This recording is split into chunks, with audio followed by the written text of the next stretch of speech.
Hello, ladies and gentlemen. Ladies and gentlemen. We're back. Someone say something weird. We're already doing it. Okay. We're back. Something weird immediately.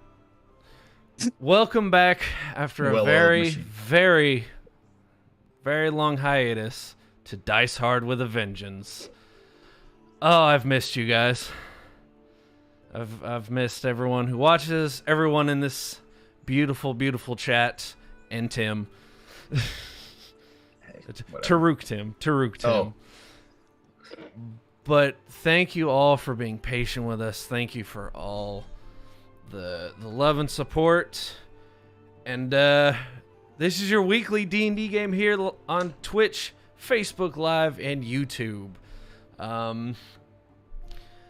You know, I had a big, long, elaborate speech plan, but now I kind of forgot all of it in the heat of the moment.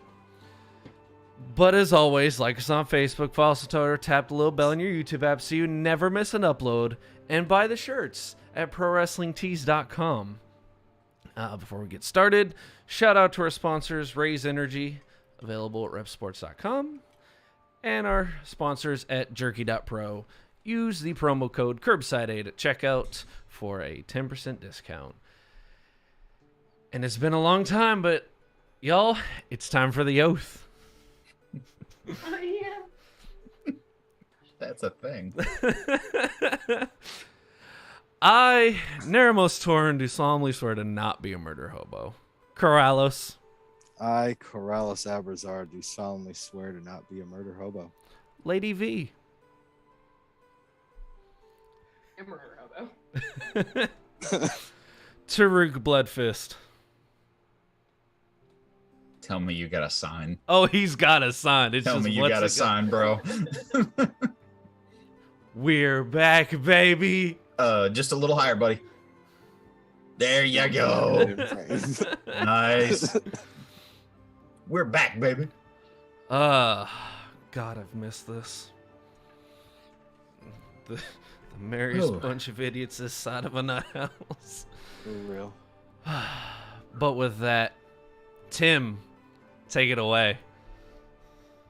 Oh, me, Tim? Yes. DM Tim, take it away. All right. Him now. All right. It's done. Gosh, guys. I'm glad to see all of you, and it's good to be back. All right. Well, I think everybody, whether you guys, anybody watching at home who's seen us before, or anybody who's watching us for the first time, I'm going to try to recap as well as I can, because you guys are smack dab in the middle of your story. Welcome back to Thrandia. Gosh, when we last left off, let's see. Our band of adventurers started in the small little town of Brine, which was nothing more than a merchant. It's not even fair to call it a city, but it was a boom town. We started the story there, and they took in a musical performance by a local performer wherein there was a murder.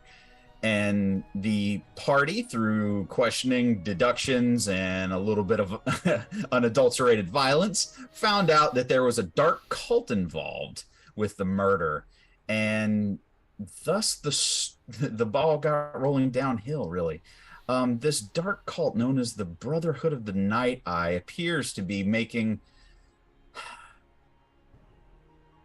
secret moves into the inner workings of politics, not only in the small little city of Brine, but throughout Thrandia itself. You guys, in exploring those avenues, have found everything from slave trade to dark cults, and some of you knowing a little more than others. But pretty much this brotherhood appears to be making inroads to rise to power. You sought the guidance and help of the provider for a little supernatural assistance and a little bit of direction and guidance. Some of you getting more answers than others, and some of you, well, losing everything that they owned through a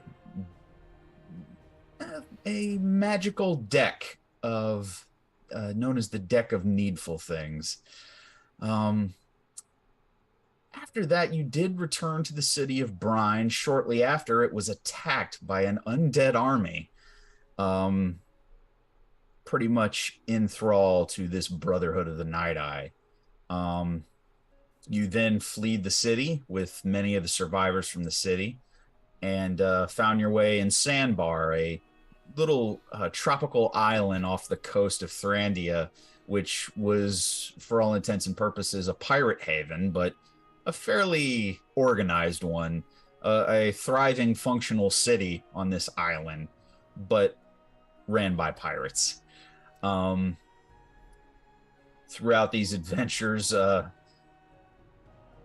between seeking out answers, seeking out, in some cases, magical items, you found your way going to Tartarus itself to help a fellow party member, returning, and it was on your return to Sandbar that one of the dear friends and almost like a mother figure to most of you, Philomena Bordeaux, appears to be having a destination wedding in these tropical islands. You all embarked to make your way through several pirate adventures and daring escapes from an attack of a giant rock, and not the Dwayne Johnson kind. The giant bird is the one we're referencing at this moment.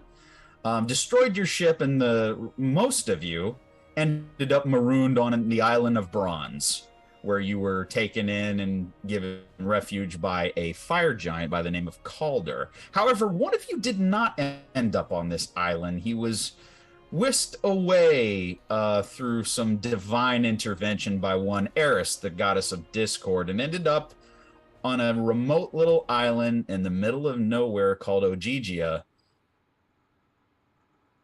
where we last left you guys on the Isle of Bronze. You were asleep inside a hollowed out volcano, and your compatriot and captain of the previous vessel, Benjamin Ramsey, you were visited not by his wife, if you can call it that, his patron, his goddess, all of the above.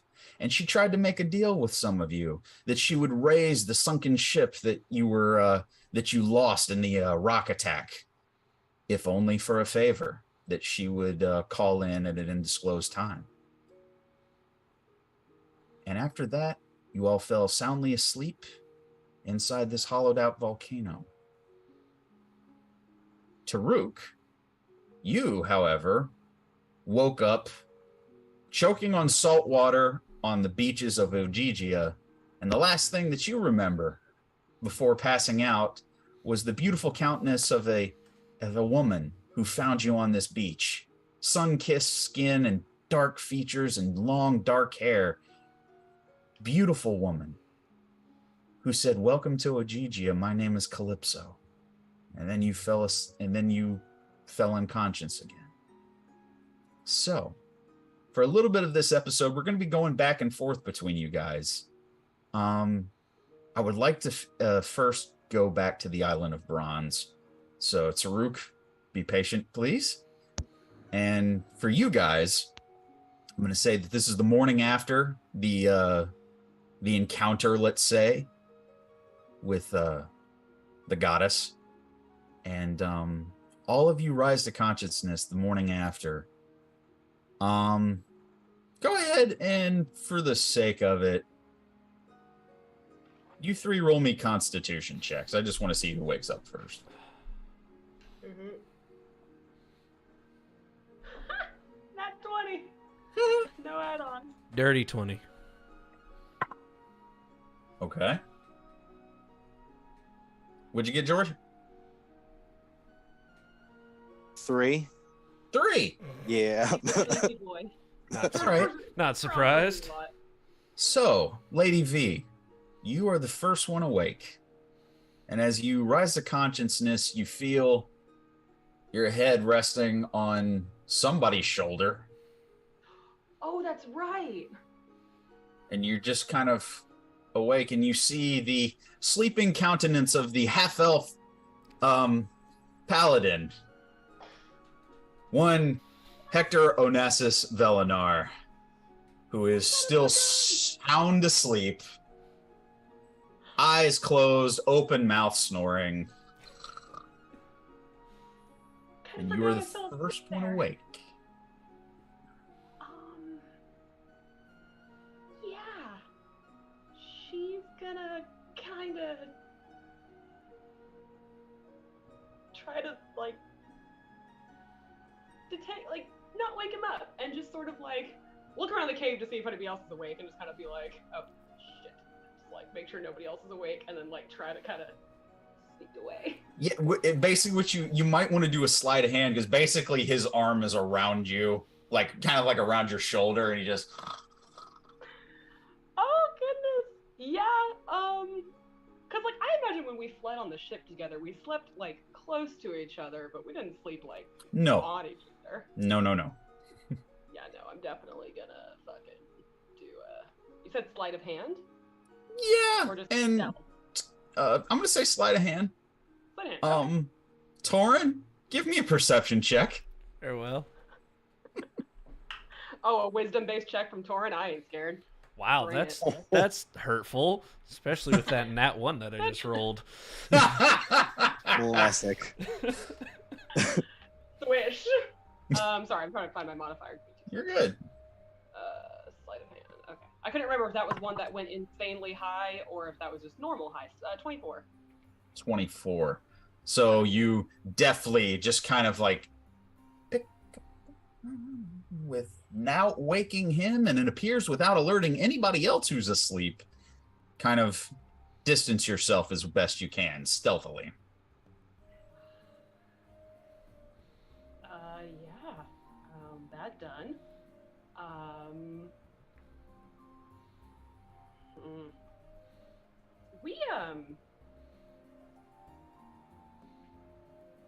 We took refuge in here after the mechanical minotaur had been, like, storming around outside, right? So Yes. To refresh, yeah, it was a mechanical bull that drove all of you into the refuge with this fire giant. The fire giant, by the way, Calder, is basically face down asleep on his work, on basically like a table that dwarfs all of you, and he's sound asleep as well. But yes, it was a mechanical bull that originally drove you guys into here for Sanctuary. I'm just wondering, like, would I get the impression that it's probably past, or are we still concerned that it might still be outside? Like, is it safe to go outside, do I think, or... Roll a perception check. Yeah. And while you're doing that, Torin, your eyes kind of flutter open as morning greets you. You are waking up in this hollowed out volcano, which is basically all for show. Functions as the workplace for the fire giant Calder. That's a 19, and I kind of pick up my cloak and as quietly as I can, kind of give it a little dusty shake, give it a little shake out. Best you can tell. Yeah, best you can tell, you don't hear anything that alerts you, and especially to the presence of that mechanical bull. It certainly would not be too difficult to sense if that was near. You remember it made a lot of noise, destruction of a lot of foliage when it barreled through, and you don't. It's not in the immediate area. Okay, I'm going to actually, like, fold up my cloak and just get it kind of, like, nice and set it down with my stuff, and then I'm actually going to go outside and not too far from the cave, like, far enough to where I could dash back in if I had to, but, like, on the tree line, I'm going to kind of stretch and do a little bit of, like, a routine, because I haven't really had, like, to practice combat, but I should really start doing that, because my old life, I used to have a way to keep my skills fresh, like performing, but I haven't been doing that. I've been fighting, so I should probably do some, like, practice. So I'm just gonna do, like, just basic exercises and stuff, like, off in the trees, like, not too far from the cave. Okay. Easy enough to do. Like, a little routine, and I'll just be doing that for a little while. All right. So Oh no. Oh no. Technical First one of the difficulties. Just like the rest of us, technical difficulties are back. First one of the night. It's Yup. It's good to be back. good to be We back. are back. So Torin, basically you see is Lady V kind of ducks under the opening and goes to the outside of the hollowed out volcano as you rise to consciousness. Torin is gonna give a, the nice toxic breath yawn that he always does. As he awakes, look around, seeing V leave. Probably gonna start waking the party, slowly with Taruk first, then Hector. Taruk is not there. Oh, that's right. Taruk is on the other island. That's actually really sad. He's like, all right, let me get Taruk's Ben. Taruk's. Oh. Shit! I forgot about I forgot he's not here. Mhm. That's probably why I slept so well. You hear behind you every morning. Why is it your breath stinks every morning? Well- What do you eat? Natil Starrag is behind you. Well, the same thing everyone else does. I'm just the only one here that spits acid. Sorry that my breath is Yeah, awful. you would think that would, like, I don't know, cleanse things. How does it make it worse? You're asking the wrong person. Science. We should probably start waking everyone else up, because we have a giant metal bull to take care of, which I have no idea how we're gonna do it, but we'll figure it out. We always do. Well, we should probably go talk to that friend of his he was talking about. She kind of cracks her neck and kind of starts stretching. It's at this time, Corrales, that you start to rise to consciousness as Nat goes and ducks outside as well. I agree. We should go find her wherever she is in these woods. Can Torin see if Hector's awake yet? Hector is sound asleep. You just see him open mouthed, like if this was like a cartoon, you could see the fly going in and out. Like it's just. He's adorable. Torin's gonna get like real close and go, Hector, wake up! You're gonna get yourself punched, my guy.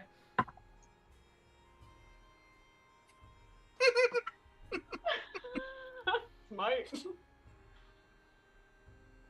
Does a 19 hit? It does not. It does not. Basically, what you do see is, as you yell in his face to wake him up, almost instinctively, and you duck, luckily you saw it coming, whew, as a right hand nearly comes at you, and you see as he immediately grabs for the hilt of his sword, and seeing it as you, just goes, oh, gosh. And he leans back.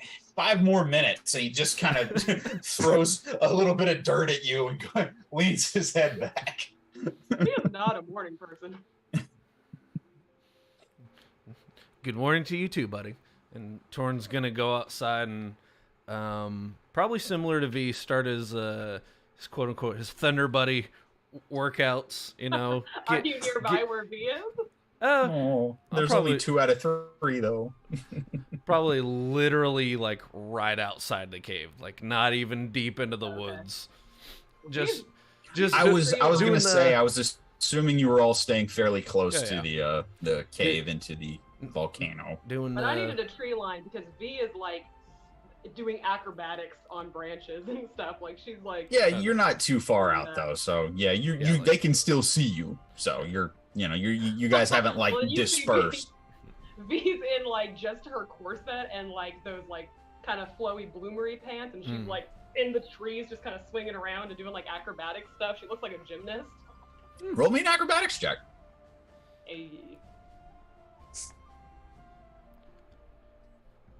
That is a... Remember all my modifiers off the top of my head. That is a 17. 17. So yeah, and she looks fairly proficient doing it too. She is basically almost a gymnastics routine on doing these bars and using her momentum to kind of do balance and then flip off and jumping to a higher branch. And yeah, it's impressive. Nice. Almost immediately, Torn will start doing all of his workouts that Hisma has showed him. Mm-hmm. Maybe not as intense because he needs the energy, but enough to wake himself up. Sure. Corellos, what are you doing? Me too. I think I will go sit at the edge of the cave, just kind of looking out, shuffling that deck of cards that V gave me. Okay. I'm working out too. Straggling out last is Hector, who is still kind of wiping his eyes and just now walking out of the cave from it, and just really slow because he rolled very low on that con check, even though his modifier is pretty good. Oh, gosh. And you see Torin as he almost, you think for a moment that he passes out, and he just drops down to the ground and just starts doing push-ups. Like there's a moment there where you feel like, no, he just face planted, and then he catches himself at the ground and starts doing push-ups. Corrales, the only thing that you notice is Nat seems to be just preparing her supplies and going over arrows and everything that she might need. And Benjamin Ramsey stays staring at a dead fire, just kind of poking at the embers with a stick. Anything to do with that. Oh, man. Yeah, I'll go talk to Ramsey. All right. He just stands there basically blankly staring into this dead campfire, just kind of poking at embers with a dried out stick that he found. You trying to restart that? I guess. Just kind of poking at it. I'll cast fire bolts. Easy enough to do. Couple more of the branches that weren't burnt all the way through. You kind of stoke it for a little bit. What's on your mind, Ramsey? Do you think it's possible to divorce a goddess? Whoa. In a manner of speaking, sure.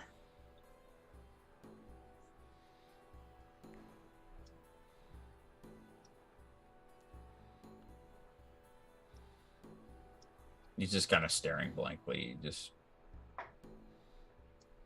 seems to be deep in thought. Oh, I don't remember. Hang on.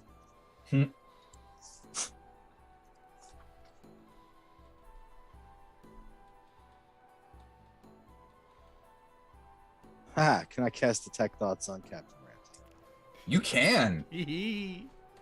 Oh yeah, what was that thing I can cast to get in everybody's minds when they don't want to tell me what's going on? I forgot if he knew if I did it or not. That's what I was looking at. Yeah, I know. I'm looking it up too. Only if the surface thoughts are automatic, and then if you go deeper, you can heal now. Yep. Detect Thoughts. Initially, you get the surface thoughts no matter what, as I recall. Mm-hmm. Most moment as an action, you can shift your attention to somebody else, or you can choose to dig deeper, in which case that is a wisdom save. But either way, they know that you tried to dig deeper. Oh. Well, either way, I'll do it. All right. Well, as of right now, the surface thoughts, it's a bit of a jumble. Definitely there's a lot of anxiety, and I mean, I think a lot of common sense would go into that. There's a lot of anxiety with his unique relationship with his wife. You know that there was not a lot of choice in the matter, and that for the most part, the best way to say it is that for a child that was originally offered up as a sacrifice to just be kept because it might be useful later, and later taken as a husband against his will, it's a very stressful situation for him. And you kind of putting the dots together, you now kind of understand why he's so slovenly drunk most of the time. That's the best way that he knows how to cope. If you choose to go deeper, you may.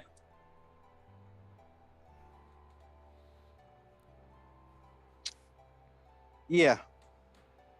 Okay, so he's gonna have to make a whiz save. What's your spell save DC?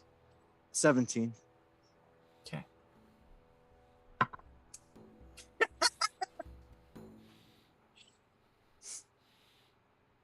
It's a 3 on the dice. No. So even with his modifier, that fails. Okay, you choose to dig deeper? Yes. Tell me what you won't tell me. There's you know what? I'll message it to you. Oh. This would be, if we were doing this in person, this would be a whisper, but I'm gonna message it to you. Torin, you see V still doing this acrobatic routine on the treetops above. She's been at that for a while.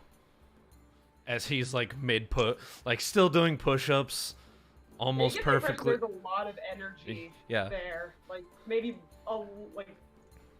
months worth of energy working out. Right. Almost perfectly aligned with Hector. Like the timing going down and up at the same time. Wonder what's up with her.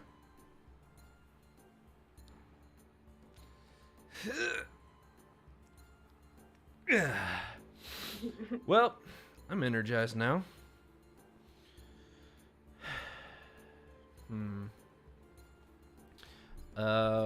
With that, Torn is going to go back into the cave over by Corrallos and approach him going, so, Corrallos, I think we're gonna take care of this whole bull situation. Oh, and find Taruk and get him back. Can't forget about the big guy. I'm sorry. What did you say? I'm sorry. That's a lot. That's a lot. I'm so sorry. No, Torin literally came up to Corrallos and asked how we're gonna deal with the bull and get Taruk back, and that was the perfect response. I'm sorry. So What? that's literally the reaction you get as both Corrallos and Ramsey kind of absent-minded. And Corrallos, roll me, I'm gonna say perception real quick. 16. 16.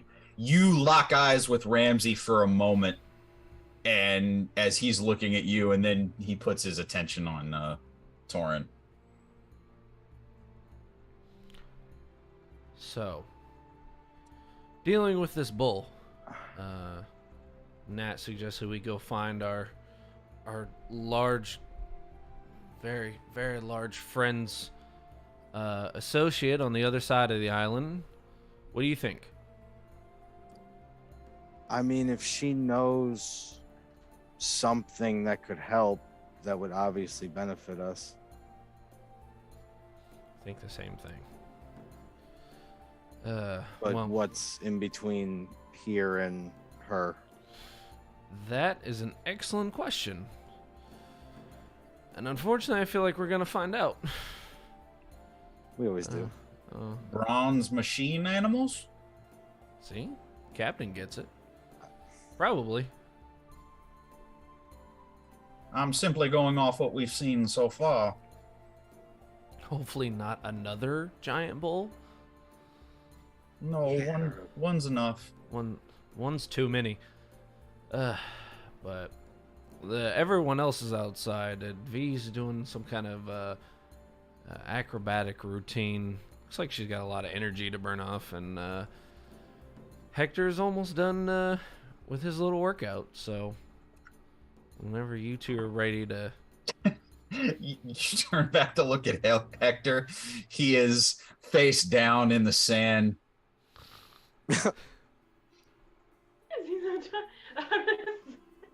Oh man. I think he's done. Perfect timing. Oh gosh. I was gonna say V's coming back in. She finished hers and she's sweaty and she's just in her corset and bloomer's deal and she's just like kind of was drinking out of her canteen and walks past him and just kind of pours water on him and walks back into the cave. You see as the water kind of trickles down, there's that moment of what and he just kind of She just walks past him and she's just like he immediately tries to play it off and realizes everybody's looking at him. V just kind of gives him a smile and like sways over to her stuff to kind of like start combing her hair out. Just gets it underneath. See, he's kind of like wiping his face with the water, just kind of. Yeah, V gets ready. She kind of like tucks that button up down into her corset and just puts trousers on and then instead of a skirt. And then like she's really getting some sun, so she like puts one of her really long veils on because she's like really getting a lot of like honey color to her. So she's getting very like a lot of sun, so she puts on one this one gets sunburned. We have a wedding to go to soon. That is correct.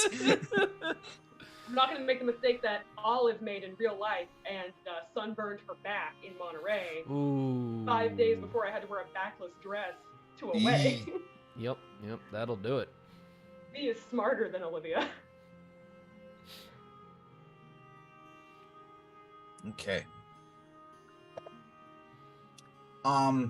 So, are you guys getting ready to head out, or what's the plan? We have a plan. We have someone to find, and we can just avoid this bull on the way. Yeah, start getting everything ready to get on the trail and get to the other side of the island.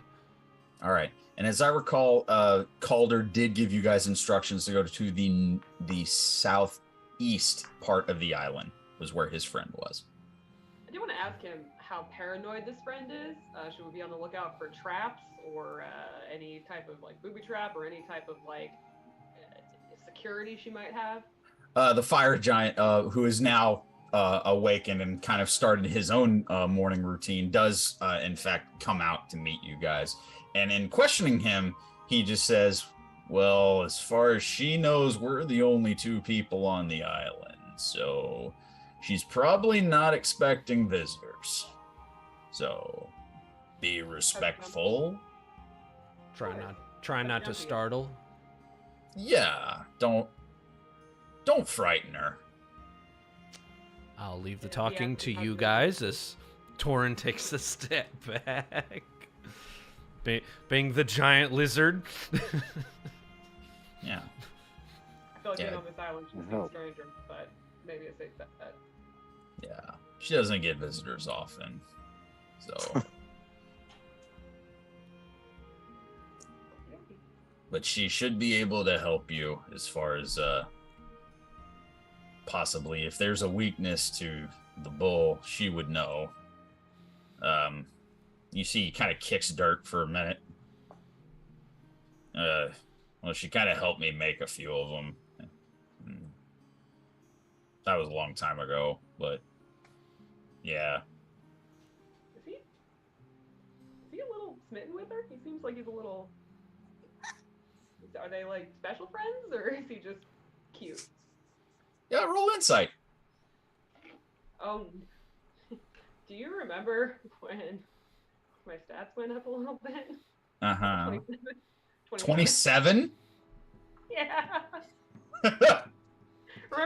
insight is disgusting now. It's you know what? The average person probably wouldn't notice a fire giant blush a little, but you see his cheeks just turn a like a brighter shade of orange. That's adorable. And he kind of kicks dirt for a minute, and he's just kind of like, yeah, she kind of helped me, early. And then once I got the hang of it, I didn't need help anymore. And so. Would you maybe want to tell her you could use some help with something these days? No, I don't need help. Go away. And he goes and ducks under and goes back into the... Stop looking at me.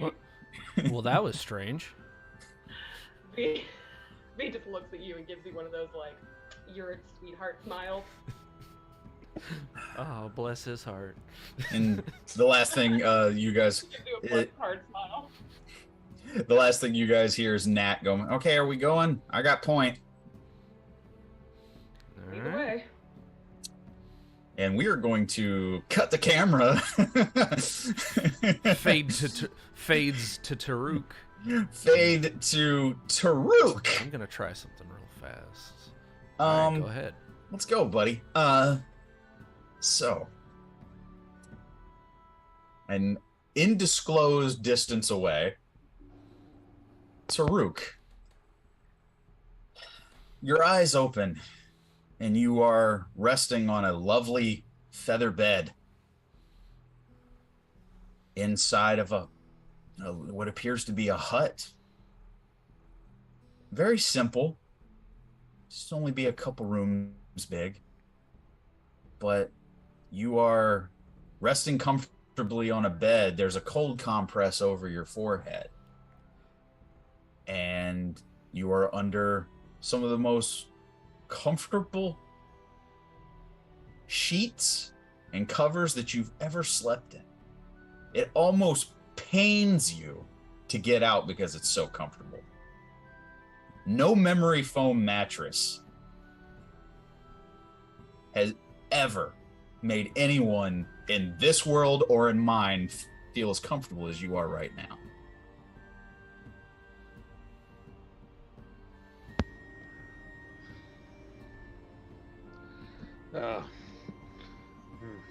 Well, if I died, this is amazing. And I'm not going to miss anybody because I'm going to lay in this bed under these comfy sheets for the rest of my, I guess, dead life? Yeah, I don't know. But Careful what you said.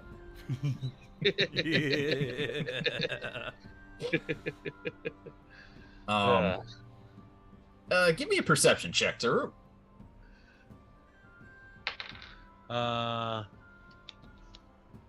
That's 6. 6. Take a look around the hut. You don't appear to see anybody moving around or anything. On a table, not too far away from the bed that you're still laying in, you do see food prepared. You see different assorted bits of fruit and a pitcher, and it appears that somebody perhaps was expecting you to awake soon, but there's an entire spread laid out. Well, I'm gonna get up, very, slowly, because I really don't want to get up. Yeah. I'm just gonna kind of force myself and up, and I'm gonna very cautiously walk over to that spread. Mm-hmm. And I'm just gonna, keep looking around, and I'm gonna poke the table to make sure it's not a damn mimic. Well, you roll me that investigation, buddy. Yeah, that's exactly what I'm doing. Roll for initiative. Dragon fruit sprouts eyes and starts chomping. That's a 13. 13. You eye that table up and down. You even kind of check under it just to see. You poke it. Nothing. The table does nothing. It appears to be a normal table. Well, I'm pretty sure I'm already dead, so I can't get more dead than this, so I'm just gonna enjoy this now. If it's the last meal, oh well. All right, and I start eating. Okay, as you do that, whatever you wish is there. There's assorted meats, fruits. The pitcher that you see before there's actually a pitcher that you see before you at the moment is filled with water, and as you pour, you notice that you pour into your cup, and when you set the pitcher back down, it appears that the pitcher is still full. Ooh. I wonder if I can take this. Well, I mean, I can't go nowhere because I'm dead, but Corrales would really love this. Man. Well, bottoms up. And I just start I put the cup down, start chugging the picture because I want to see if it keeps refilling itself.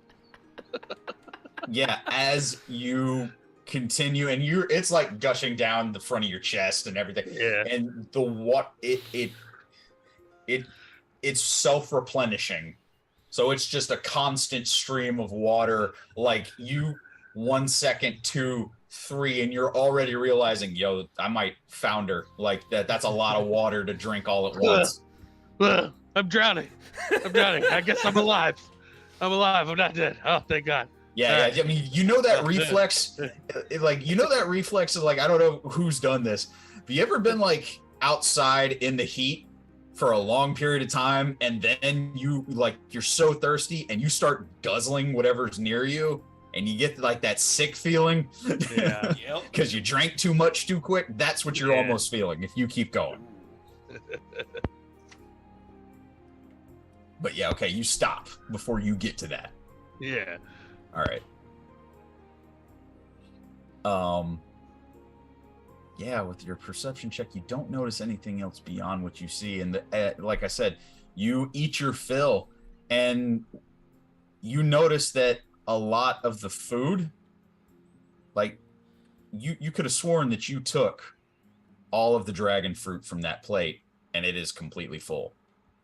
As you take things off of it, it seems like the plates of food are self-replenishing as well. No way. All right, and so I'm gonna reach for an apple. Yeah, I'm gonna reach for it. Yeah, there's there's a stack of them, almost like a pyramid of them. You grab one, and as you start eating, you kind of take your eyes off of it, and then when you look back, you see that there's an apple materialized and took its place. I'm gonna take 2 apples, and I'm gonna bite into them, and I'm gonna try to keep an eye on. Yeah, I'm gonna try to keep an eye at the same time, so I can. As you watch it, you basically, if you sit there, if you stare at it the entire time, you will see the 2 apples that you're eating that you took, they basically show back up and they materialize where they were. Confirmation that the food plates self-replenish as well. I get so excited. I get so excited, and I get a brilliant idea, and I gently stroke my chin, and I wipe everything off the table and stare. I love this. I love it. I missed you guys so much. Okay. As you do that, you just nothing less. And as you just sideswipe everything off of the table, and some of it clatters and hits the ground or whatever, and everything. You see as basically plates and all, food and all, it just materializes back on the table. Oh my God! Ah, Torin, it takes a moment, for you gamers out there, it takes a moment to render, but it just several seconds, and the food plates are back on the table. Oh my God, Torin, correct. I'm in heaven by myself. Oh man, Hogwarts. Oh man, I'm a wizard now. He jumped universes. The Dice Hard multiverse. Let's do this. Oh my God, I can't believe this. This is so cool, but I have no one to share this with. Oh man, this sucks. They're never gonna believe me. Huh. You Got hear, it. you hear a voice. Who won't believe you? Huh? And as you look up, you see the visage of the female figure that you faintly remember shortly before passing out on the beach. The long dark hair and brown eyes, sun-kissed skin, and very simple, like a pearl-colored tunic wrapped around, strap over one shoulder. And you see this beautiful woman yet again. Taruk kind of like jumps like a little bit, and he's like, "Oh, hey, you're her. Yeah, when I opened my eyes here in heaven, I saw you. You're my angel, aren't you? Yeah. So do I get like 3 wishes now, or like how does this work? Like, You see a genuine smile and then a look of utter confusion. Oh, you're stupid. Aww. And she takes some and she, no, I'm not an angel. My name is Calypso, lest you've forgotten. And this is my island. oh, Calypso. Yeah, I like that name. That's a pretty cool name. It's like such a cool name, like way better than a name like, I don't know, Torin or something like that. But you know, that's pretty cool. And so like this place is yours? You live here by yourself? Yes, by myself. Usually by myself. From time to time I get visitors, but that's rare. Oh. So like, how does the table do that trick? Oh, well, there's an enchantment. I mean, food and drink are plenty here. I don't lack for that. I think the only thing that I truly lack here is company.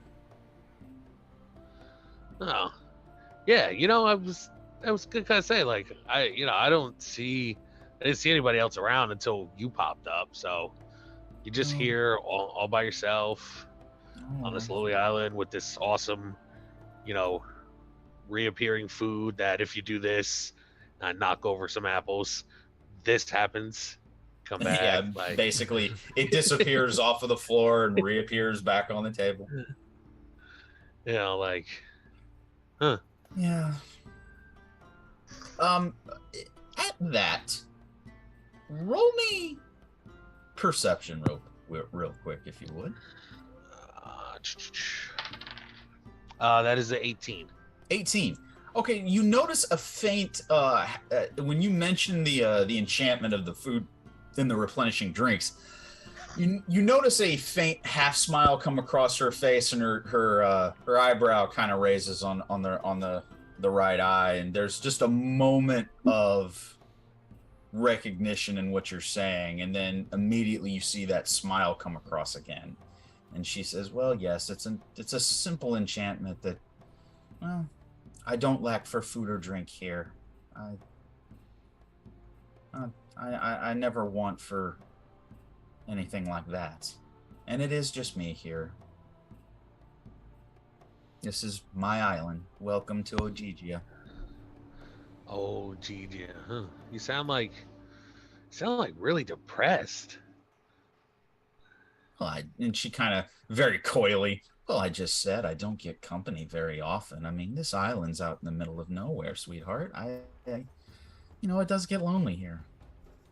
Yeah, I mean, I could see, how that is. I mean, so like, well, I mean, I could be your friend for like at least now until I like, figure out how to get back to being alive and go save my friends, because I'm sure they're in like some sort of trouble. Torin, he's always like, always need help, and Corrales is kind of like a little like weak right now because he doesn't have his cloak, which I think is like his safety blanket.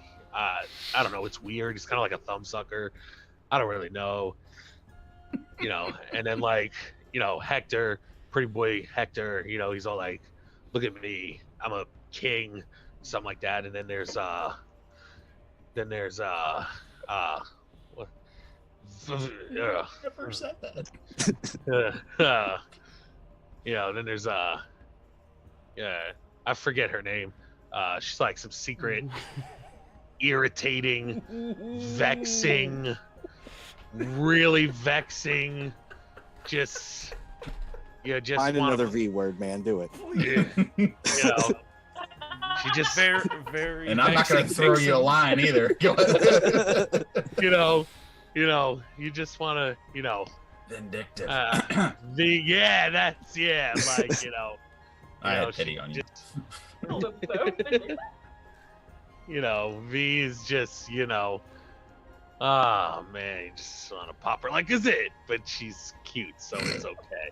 But anyway, oh, and there's Natty Ice. Natty Ice, she's ice in the veins. She kills people with chandeliers and drives horses through doors. It's pretty cool.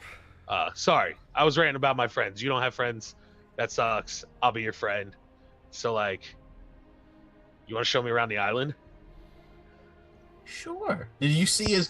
And you don't even know, like in the middle of that little diatribe, you don't even know at what point she sat down at the table in front of you.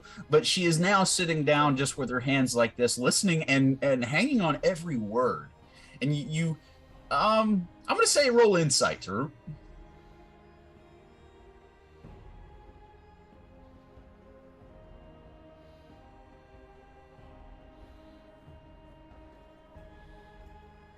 Oh yes, that's a nat 20, baby. Let's go. For a total We're of for a total of insight, which is 21. 21. Yes.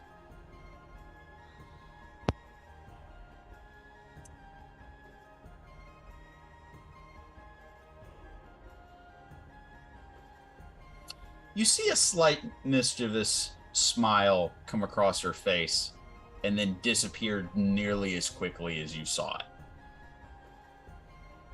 And at your question, she says, "Yes, I'd love to show you around my island." And she gently holds your hand. "Come with me." And she starts to lead you outside of the hut. As we go, I grab another apple and I watch as we're leaving just to see it pop up again. And it does. We'll get you one. That is so cool. I gotta come back and get one of these. And with that, I'm going to pan back to the rest of the party.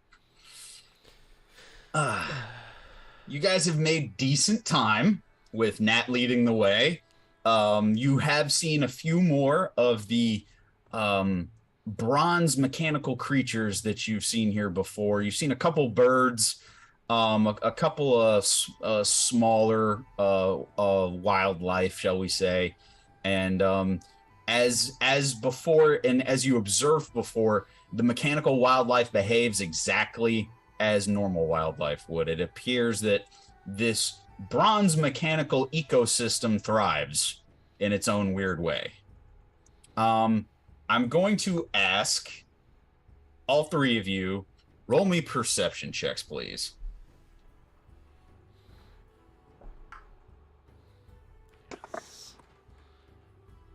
Dirty Ooh. 20. Okay. 19. 19. Lady B. 9. 9. 9. 9. Was Oh. it fight based? Yes. Oh, then whatever 9 plus 3 is. Okay. 12. I got you.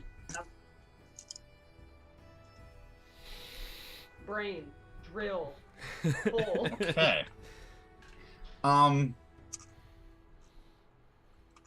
Torin, I'm gonna say, just because you guys didn't really pick an order and it's not all that important at this particular moment, I'm gonna say you and Nat were just kind of talking and trying to make sense of recent events and trying to, between the two of you,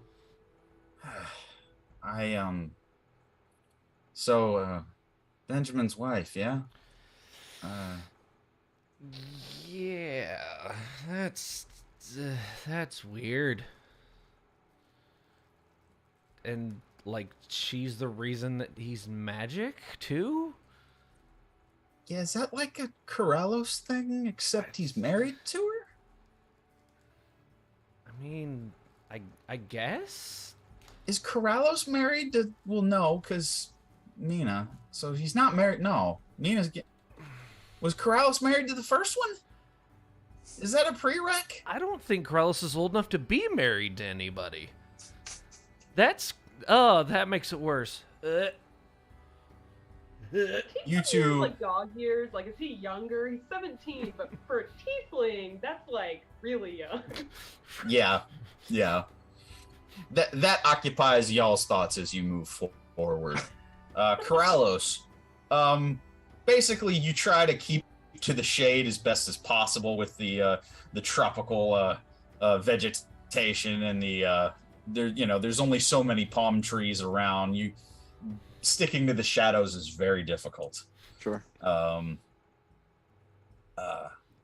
So even though you don't have that ability as of the moment, it's kind of become a reflex at this point. And it's kind of difficult here. It's just the sun's beating down on you. It is very hot, and you're wearing black. So it's just not a good day. Oh, Wearing black. I No, feel don't attacked by that one. We've all done it. It's bright outside, and you're wearing a black T-shirt. I can't help it. That's all I own. T-shirt, Okay. black sweater, and jeans. And in the summer, I wear the same thing because I look good in black and I'm willing to suffer. Is there perhaps a fallen like palm leaf? Like Roll me investigation. Can I roll to see if I notice him Yeah. trying to desperately find a way to shade himself? This has all kind of happened simultaneously, and you Okay, didn't no worries. you didn't notice much. I might have something that can help, but I'll let him do his thing. oh wait, investigation. Oh, that's a dirty 20.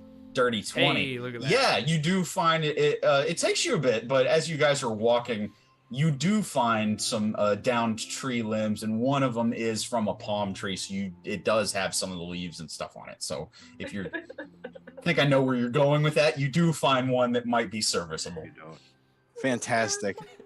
I'm going to cast Mage Hand Uh-huh. and have Mage Hand hold it above me to Yeah, yeah, I knew exactly what you were doing. shade. Yep. Who's prissy now? Mm-hmm.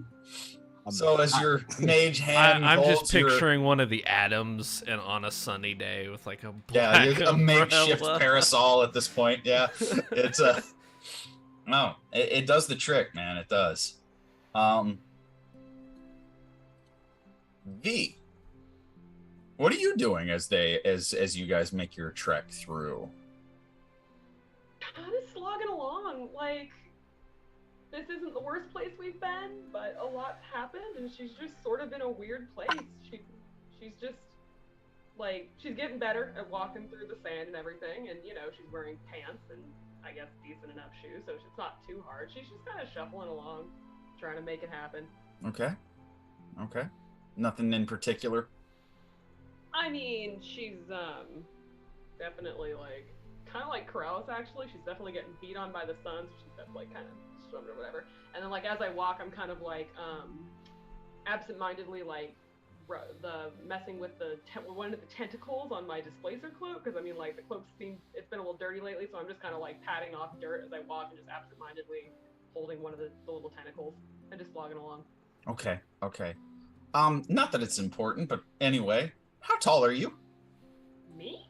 Yeah, V. How tall is V? Yes, me. Olive, how tall are you? No. 5'7". She's got little maybe heels-ish on her shoes right now, so she's probably like 5'7" and a half, 8. 5'7". Like yeah. Okay.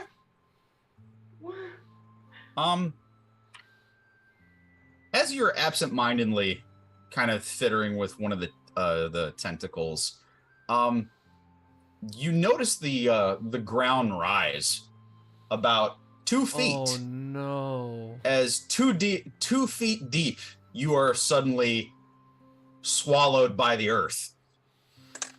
As it appears you found a pocket of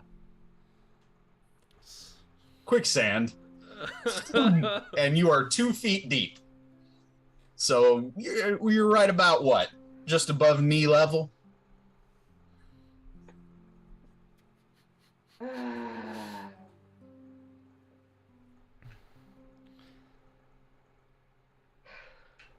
The first person the first two people that notice are in fact Ramsey and Hector, who were holding up the rear, and they both stop immediately. And you now see, as you kind of take a look around you. Oh no, she doesn't look. She just feels it and goes.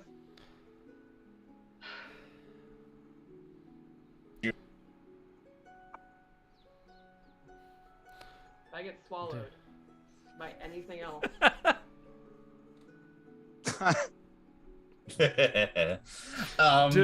Does Torin hear all this? Since I imagine him and Matt are One both second. I'm gonna give you guys your chance. Basically, as you do see, there's a clear indentation of like where the earth kind of stops becoming greenery, and there's like these random sandy patches. And it is very similar for anybody who's seen Princess Bride. You have this very grayish colored sand, and you are now at this point. You're, like I said, you're about just above knee level at this point. It's getting up to your thighs. Help! It's again. You guys, you hear that? Turns like, what is that note? Oh. Mm-hmm. Okay. Well, Nature Boy, any ideas? Can I cast Shape Water? You can cast Shape Water. What are you trying to do? I want to pull all of the water out of where V is and move it. Is that what makes quicksand quicksand? That's what Google says. I just Googled it. Yes, but is that what D&D quicksand does? Well, I imagine D&D quicksand gets initiative at this point. Okay, so it has an do AC. I count as grappled, Tim? Like, would it be an opposed? Well, It is a strength check to try to get out. would it be a save or would it just be a regular check? At this point, it's a check. Because you kind of didn't notice it. And there's not really a save at that point. If you don't notice it, you... So one moment as I try to look up George's question. I'm just gonna put this up here. Here, hold on. Let me get a It's zoom in on shape that real water, fast. correct? Okay. Yeah, Shape Water. Yeah, there you go. Area of water that you can see within range and fits you manipulate it in one of the following ways. I'm going to go off the first sentence. It's not an area of water. Okay. So Cool. you cast it, attempting, and nothing happens. Torin, you trying something? Yeah, Torin's going to look in his pack and try to find his rope. I mean, who's the closest person And- to me? Because I was taking up the rear with Torrin and Hector, right? Okay. So, or no, taking up the rear As- with Hector. Hector Yeah. and Ramsey. Hector and Ramsey.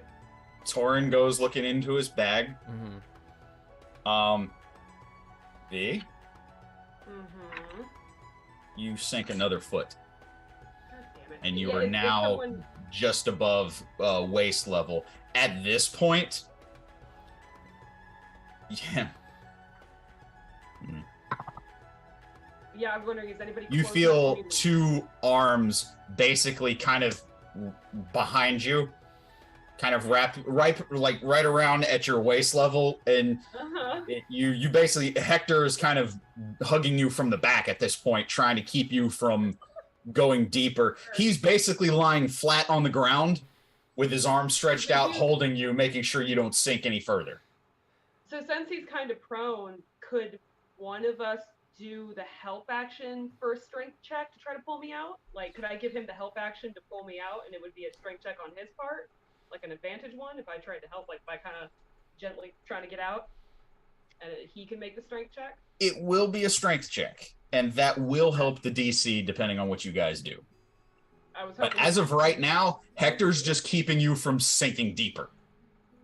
All right. About how Yeah. far away is she? roughly? From you, I just 4 or 5 feet. Okay, so not very far at all. All right, so with that, Torn's going to pull the rope out of his pack and throw it to V.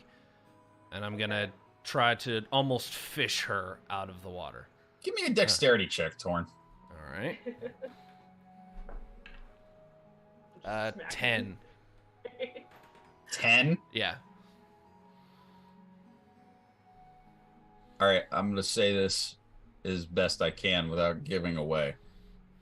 V, do you do anything? I was hoping to try to just pull out, like try to like climb out if he's holding me. I mean, I can't think of anything else to do. I just want to try to climb out. Okay, so basically, Torn, you throw the rope and it goes like 3 or 4 feet over her head. I mean, ooh, can I do it? Would that count as projectile? Because I can maybe catch. Oh, it's 3 feet above my head. I won't be able to catch it. Are you attempting to, is what I'm saying. Can I? I mean, like 3 feet. Yeah, I could probably try to catch that. I mean, deflect missiles. If it's a projectile, I could just catch it. It's technically a projectile. Yeah. So if it's within reach enough, I catch it. That's just your monk abilities at work, correct? Yeah. Ensnaring missile. It's a reaction. So. Yeah, and you certainly have a reaction. Ensnare missile, right? Deflect missiles. Deflect missile. Yeah. Catch it as a reaction, and then like if it had done damage to me, Yeah. it would decrease damage. Deflect hit. Nah, and it doesn't do any damage. So yeah, basically, with that, it is. I'm gonna say with this though, because Torn didn't throw it the best. I'm gonna make you roll for it. To catch something. Athletics. Athletics. At disadvantage because you're in quicksand. That wouldn't be a dex check. God damn it. Yeah, that's an 11. 11. Yeah. No. Yeah, I was hoping Flies if over. Hector fought me, he could just try to pull me out, and I could maybe try to like kind of. As of right now, he's holding you. I was trying to give everybody a chance to do something. If you want him to just help pull you out, he can do that. Nobody else has any ideas. I mean, I can't think of anything. I don't have anything that would make this easier aside from just. I Yeah, don't have Ramsey anything that- doesn't either, and Nat's kind of an NPC at this point, so. I don't even think Nat would have anything unless Nat would probably accidentally chop my middle half off. I was gonna say, like, you could. She would definitely try to shoot an arrow at you. She Yeah, might I'm put a trying to rope on find the out. end of it, hoping. Be like, There'll be a rope Anyway. attached, but anyway. you might get attached But- too. It's Anyway. a little unfair to put in your court, but I either want to try to climb out using like Hector who's holding me, or give him the help action to pull me out. Whatever works out better. All right.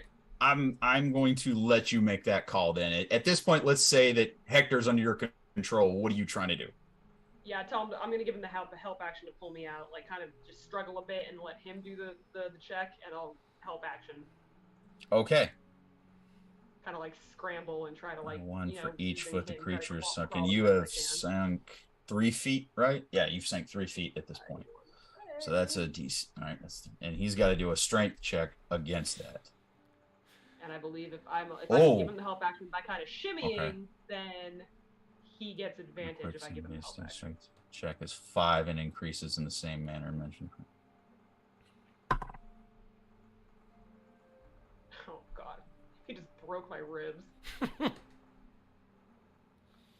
You are now pulling him under. It appears that Oh. you have sunk. You are at neck level now, and he is holding on to you, starting to go down with you. Can I mold What? earth and try to solidify the ground under him? Like closer towards V's face, essentially? Okay. I will let you do that. You start casting mold earth. V, I'm going to give you a chance to talk to him for a second, as his face is almost like into the quicksand, kind of like, and you're like at neck deep. I don't even know what the ground is eating me. I don't even know. Are my arms out of the sand? Am I literally neck deep in it? I mean, I'll let you say that like your hands are up here you're like trying to struggle and pull up, but like your arms are not free at this point. You are almost buttercupping this. You are almost consumed.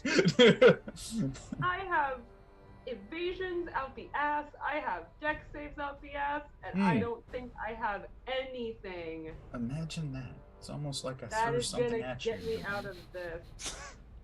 I didn't even get a chance to try to avoid it. It just happened. I just You didn't notice it.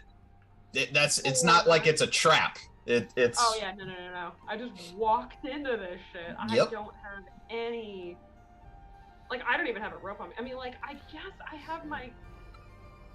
I could try to hold. I mean, we could try to pull me out again if someone else wants to give it a go. I have my cloak. Like, maybe someone can. Well, that wouldn't work. Can I try to reel the rope back and throw it again? You're 4 feet away, but if you get any closer, you'll step in it. So. Okay. First, yeah, I'll get to you, Torn. First of all, Corrallos. What exactly are you trying to do to the dirt, the regular ground that's underneath Hector? What are you trying to do to it? Well, no, not that. Like, all right, so how far in is V? I'm neck deep. What if you tried to mold earth to make a channel to kind of spread the quicksand out so that maybe it'll get more shallow? It won't be as deep if you spread the quicksand like away from us. Like, use mold earth to make like a channel, and then maybe that'll like drop the level of the sand, of the quicksand. Well, I didn't even think of that. All right, yeah, I'll just do a 5 foot freaking. It's 5 foot, right? Yeah. Like we're here. 5 foot do cube. it, like, going that way. You can try to excavate. Yeah, I'll go Yeah, right so, along like, the edge of the. side. Yeah, try to flow it out. I'm going to say that I'm going to let you do it because by the words of Mold Earth, it says that it has to be an area of loose earth. I think quicksand's about as loose as earth gets. Just So kind of. And I'm thinking just get the quicksand away from me, because if you mold the quicksand, it could just make me sink deeper. But if you mold it So- and try to channel it No, away, I can move it. Yeah, he can move it. Oh, you like move it. Basically. Oh. Yes, move it. Move it. I'm glad I'm not the only one whose head went there. No, you aren't. Okay. Corrallos, roll me a d4. Oh. 2. 2. So, you are now waist deep again. You get about 2 feet of that quicksand is mold earthed away. You are now waist deep again. Your arms are free. And Hector still has you basically by like the waist / rib cage, kind of. And I kind of like I quietly like just like kind of just hiss at him, basically like, I go down again. Let go of me. If I get pulled again, let go. I think this might be the closest to scared. He's like genuinely scared. Like, this isn't something we can fight. This is the earth. before Torin goes, the last thing you hear is I'm not letting go. Torin. Thank you. Torin wants to like pull the rope back to him and try to rethrow it, like a lasso to try to. Can I try to give him advice? Because I know he's not very dexterous, but can I just kind of be like, don't focus on where you want it to. You don't need strength. You're strong enough. You don't need to overdo it. Just get it where you need it to go. You're already strong. Focus. You hear that? Throw me a dex check. All right, here we go. Does he get it? Does he get the help action? Because I coached him? No. 15. Why? 15. I'm gonna say that's good enough. So V, you've got the rope now, and now you hear behind you goes now. Now. Can I tie it around? Can I tie it around me so that I don't have to just hold on to it? So like, no matter what, it'll pull me. It's not a strength thing to hold on to it. Yeah, I kind of like do that. yeah. And knot it. Yeah, it basically you just knows hear. how to tie a knot. Don't ask why. It doesn't take. Hector's not a complete idiot. He goes now, I think so. and he lets go. Torin, Kinda like it. strength. Strength. And if I could help him by like kicking or pushing for something, I don't know. Being still is better in this scenario. 10. Oh my god. You are dragged a little. You're dragged. You're still waist deep, but you're dragged to a different area, which is not excavated now. But you're closer to Torin, and you just see a look on Hector's face, like. He's just like, that was fine. You did good. Oh. He immediately runs over and just grabs the rope with you. Corrales, you doing anything? He's just like, I'll go grab the rope. All three of you. Torin, Yep. make a strength check with advantage, sir. Dirty 20. That'll do it. As the three of you, 1, 2, 3, and all three of you pull. V, you are pulled out, and you drag just a little bit on the hard surface ground, and you are pulled out of the quicksand. You are pretty much neck down, covered in like it just like wet sand. That wet sand feeling from almost head to toe. She's just kind of like, she just kind of lays there and is just like, this is an appropriate thing to be scared at, right? That wasn't like this wasn't claws or swords. That was just the earth eating you. That's okay to be a little bit scared of, right? Yeah, the Earth's really big.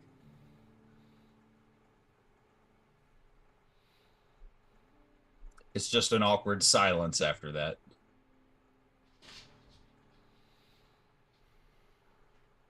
Nat is the first person that goes, so maybe we stay away from the gray sand pockets, huh? Sounds like a good idea. One more thing tries to swallow me, just fucking let it.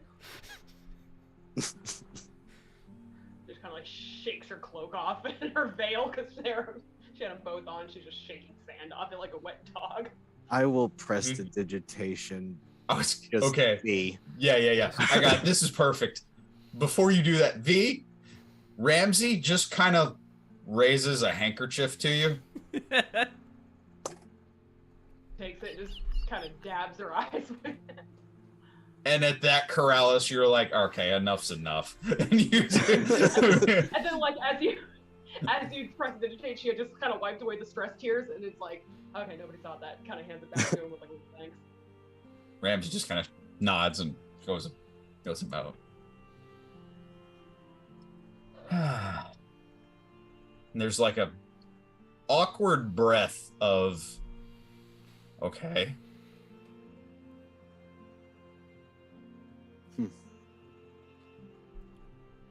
Well, that was fun. What's the tree cover like here? Sporadic. It's not very tall. It's not like Amazon rainforest, if that's what you're thinking. It's kind of just dense and kind of sporadic, but dense in the places that it is. I'm just gonna find a stick of some sort to poke the ground with as I walk. Daredeviling it. All right. As you guys go ahead and roll me survival checks as you move forward. Can oh, never mind. I'm thinking past Mount Trace. 17. 17. Or. Okay, 19. Okay, so between Corrales, V, and Nat, you guys are well covered. No, V's over it. She's like, okay, it'd be like that. Fucking fine. That's how And it's as you gonna guys be, move isn't it? forward, we're going to pan the camera back to an island. Barely says that out loud to the jungle. So that's how it's gonna fucking be. All right. Snap, poke, walk. It's the snake all I'm over going to again. It's the I'm going to get Draco angry snake all over messages again. later. It's the Draco snake all over again. So, Taruk, it really does not take long to cover the island of Bojigia. I mean, it's to call it an island is almost a stretch. I mean, this is a very, very small island. There's a big enough for her dwelling. You can easily walk the circumference of it, and there's not much to it. It's beautiful. There's beautiful greenery and plant life. She basically explains to you how,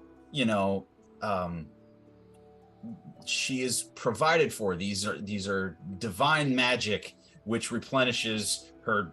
She has no need to fish, to hunt, to do anything, because divine magic replenishes her food, and her whatever she wants can come out of that pitcher.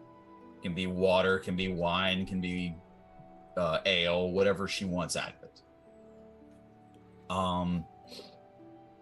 And it takes maybe 30, 45 minutes to take a good walk around the island and see that she is the only living thing on that island. There are no animals. There's no birds. There's no livestock. There's no wildlife. There's nothing on that island except her. But it's this beautiful ocean paradise out in the middle of nowhere. Somewhere, and basically from what she tells you, she doesn't technically even know where it is. It's a uncharted island somewhere in the Silver Sea.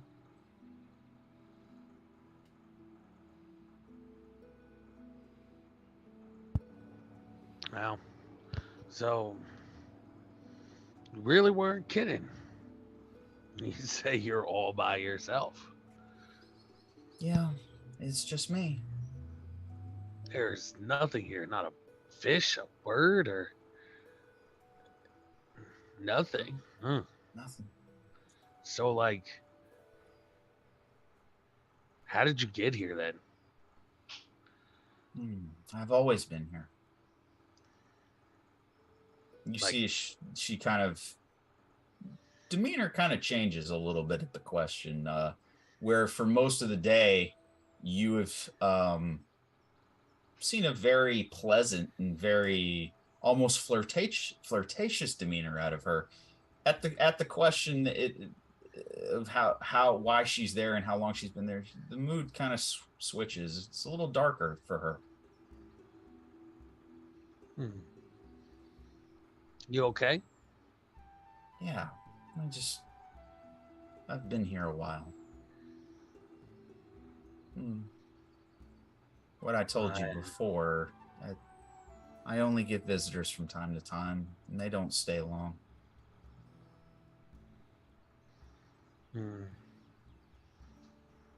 So, have you ever thought about leaving this place? I wish I could. I can't. Why?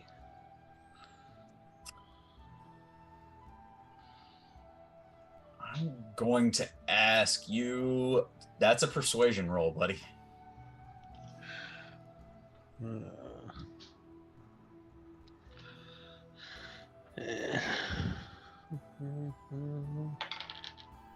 right. That is a 14. 14. And she kind of looks at you, and you see the little flirtatious smirk return. She's like, "Oh, that's not important right now, is it?" She kind of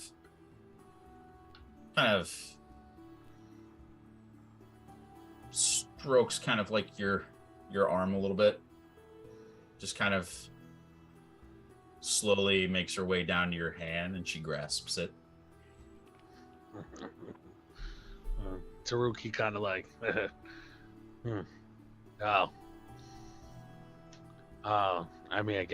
guess you could tell me later, but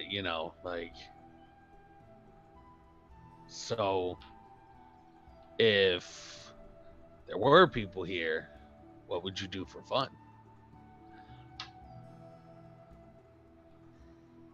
No one's ever asked me that before. You mean like a lot of people? You mean like if there were people here? Yeah, or one other person. I don't know. Oh, You see, coyly, she kind of goes, I guess that would depend on the person.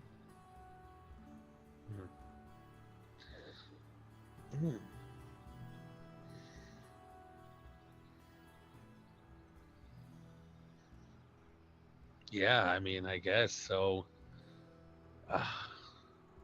You know, it's just so strange to me that you're here alone on this beautiful island, and as good as you look, and you're just here alone. And I feel like I'm missing something. I just can't wrap my brain around it.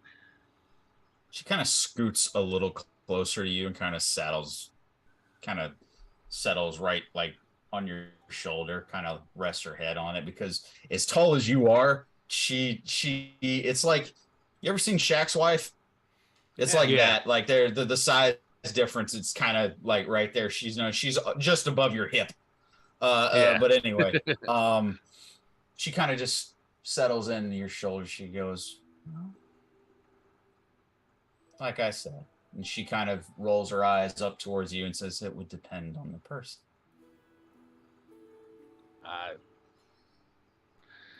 Yeah, and Taruk kind of like just looks at her and he takes a look around and he kind of like There's a bit of avoidance in that last bit that even you kind of pick up on. You get that she's skirting around certain things. yeah. He's kind of like, well, I mean, how about this? How about we play a game, and if I win, you have to tell me everything. Okay. What's the game? You see as a very, very playful, demeanor kind of comes. She seems intrigued by it. What kind of game? All right. Taruk, he looks around and I want to look for like a skipping stone, like a skipping stone. Mm-hmm. And I want to pick it up and obviously we're surrounded by water, so the game is see who can get the most skips before it disappears into the distance. How about that? Okay. So now let's set the rules first. What happens if you win? You tell me everything. I want to know everything about you, this place, why it's empty, why you're lonely, how long you've been here, just everything. And what happens if I win? I don't know. What happens if you win?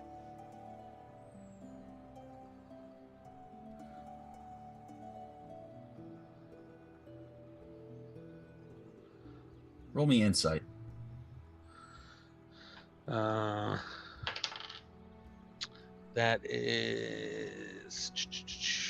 That's 12.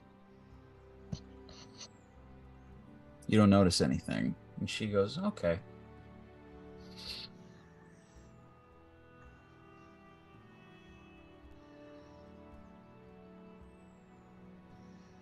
So who throws first? Ladies go first. Okay. She grabs a pebble. Oh, this looks good enough. You see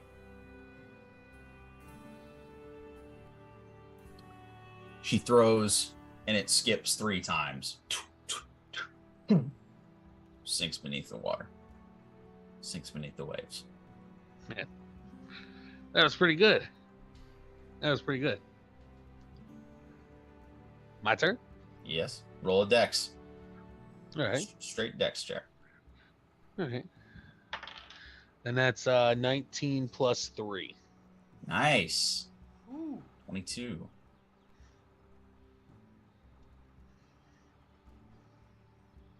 All right. So with that, you get 4 skips. Did I make 4 noises? I meant to make 4 noises. 4 skips. 4 skips. 4 4 skips. 4. You see is you see this. Roll me insight. And that is 19.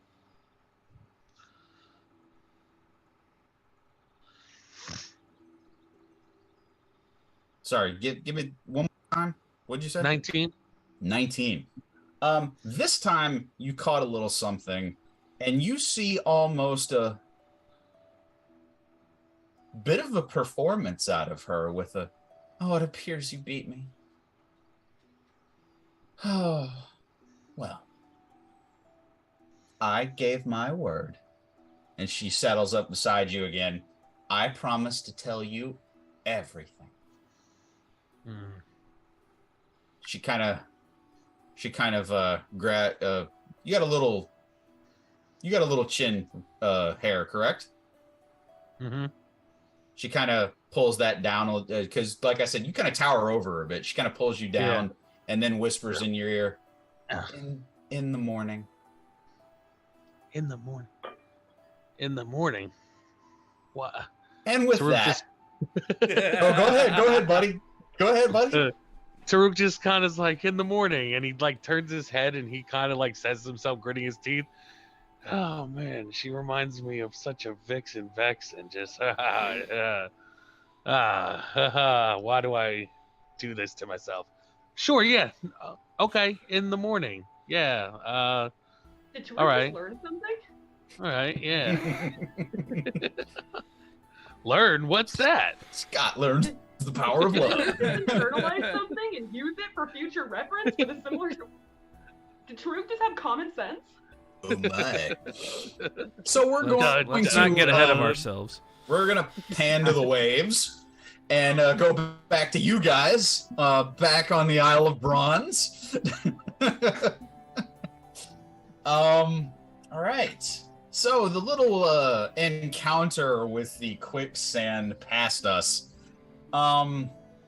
You guys now, at the very least, can identify it, and there are subtle, however, the small, like I said, almost like grayish, almost white patches of sand, and you know now well to avoid and walk around.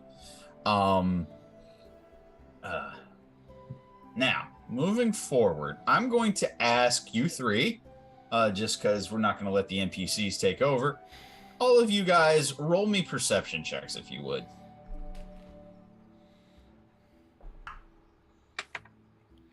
17. 17. Kratos? 7. 7. And V? 15. 15.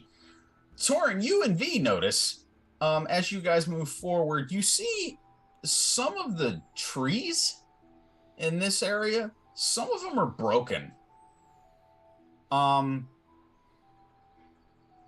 Either one of you roll me survival, or either one of you roll me survival, whichever one wants to take it.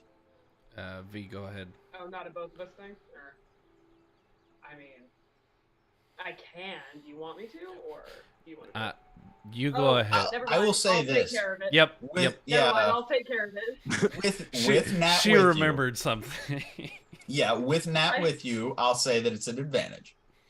I totally didn't metagame or anything just now and remember that's a whiz-based stat. Oh, it's fine. I've already terrorized you once for today. 18 plus 3, Tim. All right. Some of them seem to be in line with, from what you remember only seeing at the one time. It appears some of the breaks make sense with the mechanical bull. It appears to be around the same height as the bull would be if it was kind of charging through blindly. However, some of them are damaged differently. Some of them are blatantly, I mean, you've seen enough, like trashed hotel rooms and enough trash things to know that this is when somebody went in and just destroyed everything in their wake. This is something different. You see there's a lot of charred wood and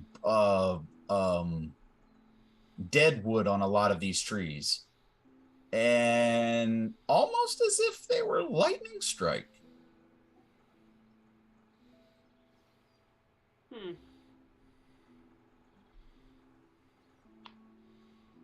So either somebody using magic, or this is a magical get struck by lightning zone, because that wouldn't be out of the ordinary for us or anything. Or somebody was using lightning magic.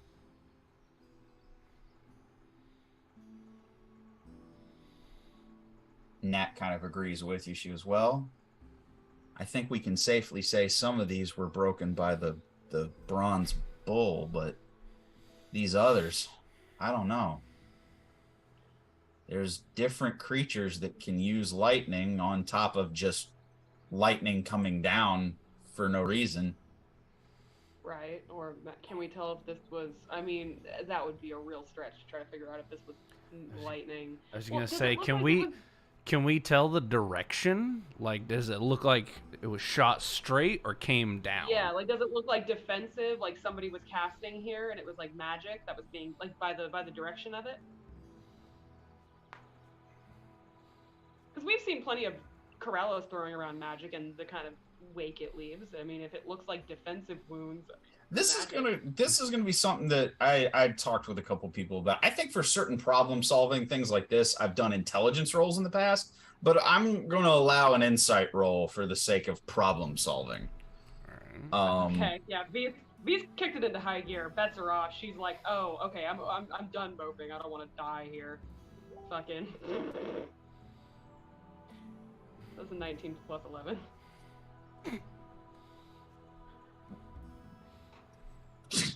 Okay.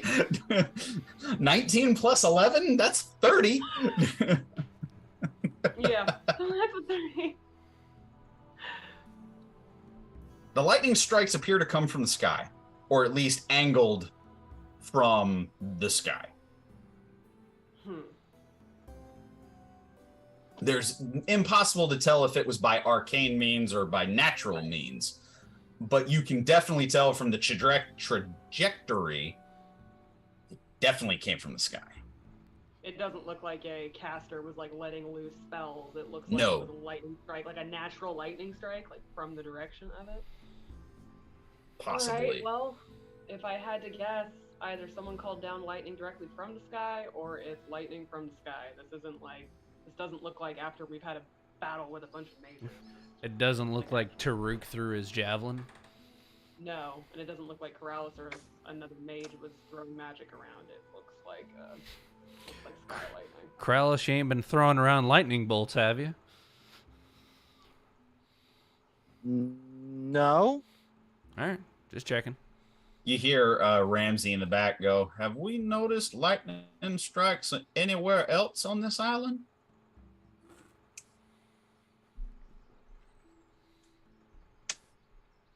I don't recall. I honestly don't remember. So if it's just this place, I mean, like, shit, can we go around this place where the lightning paths are? You can choose to go off in different paths. I can say that periodically as you try to avoid this area, different areas you find these earmarked patches of dead wood on trees where it appears to be like a couple felled branches from lightning strikes. Seems to be sporadic throughout this jungle here. When I was looking, did it look like the lightning strikes were near the damage, like it was deliberately going for the rampaging bull, or was it just random? Was there any rhyme or reason to the pattern of the lightning? Like, it came from the sky, but was there any rhyme or reason behind the pattern? No.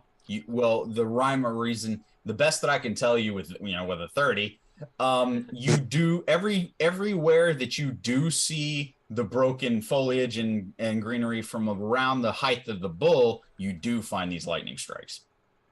Okay.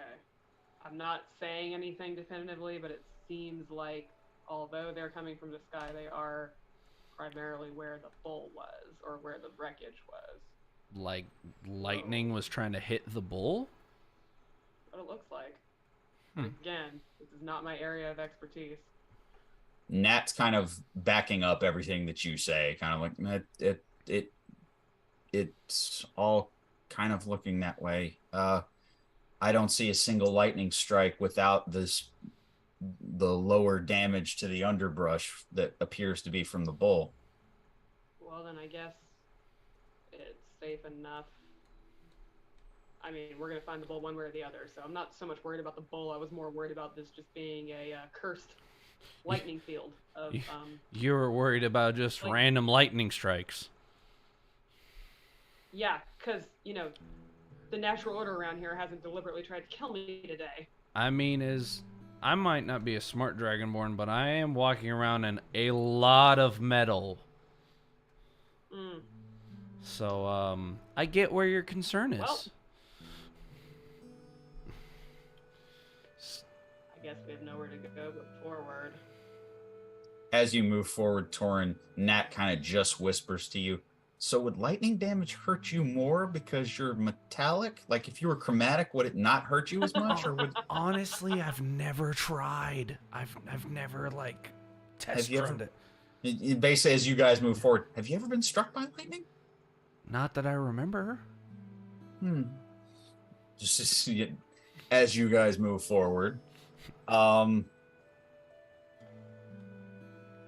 gonna go ahead and bounce back. We'll get back to you in a minute. All right. I want to spread the love everywhere, and in some cases, we mean literally. We're rocking and rolling. Yeah. Taruk.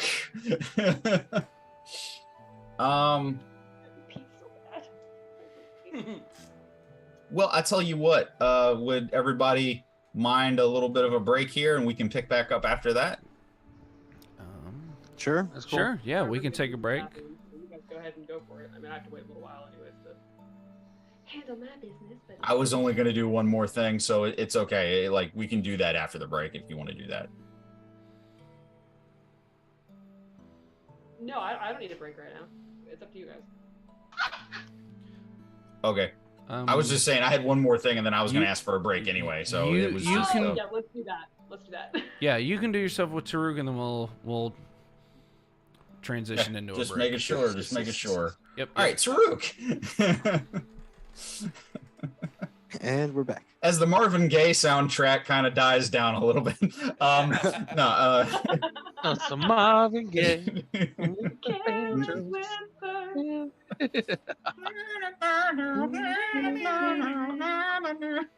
All right. Anyway, buddy. I'm just gonna say politely, a night is had, and you can, let your imagine. Fireplaces. Yeah. Well, we panned to the waves already, so the next Truth's on a morning. bearskin rug. Let your imagination run wild. We'll go to the next morning. Taruk, you awaken once again in the most comfortable bed that you have ever laid in, ever. Like, this is something you could not imagine pulling yourself from these covers, and then you get that strange feeling that, oh yeah, I'm not alone, and you look over and you see Calypso still asleep. I totally died and went to heaven, because there's no way this happened. This bed, this lady. Oh God, I gotta tell the fellas. The gang.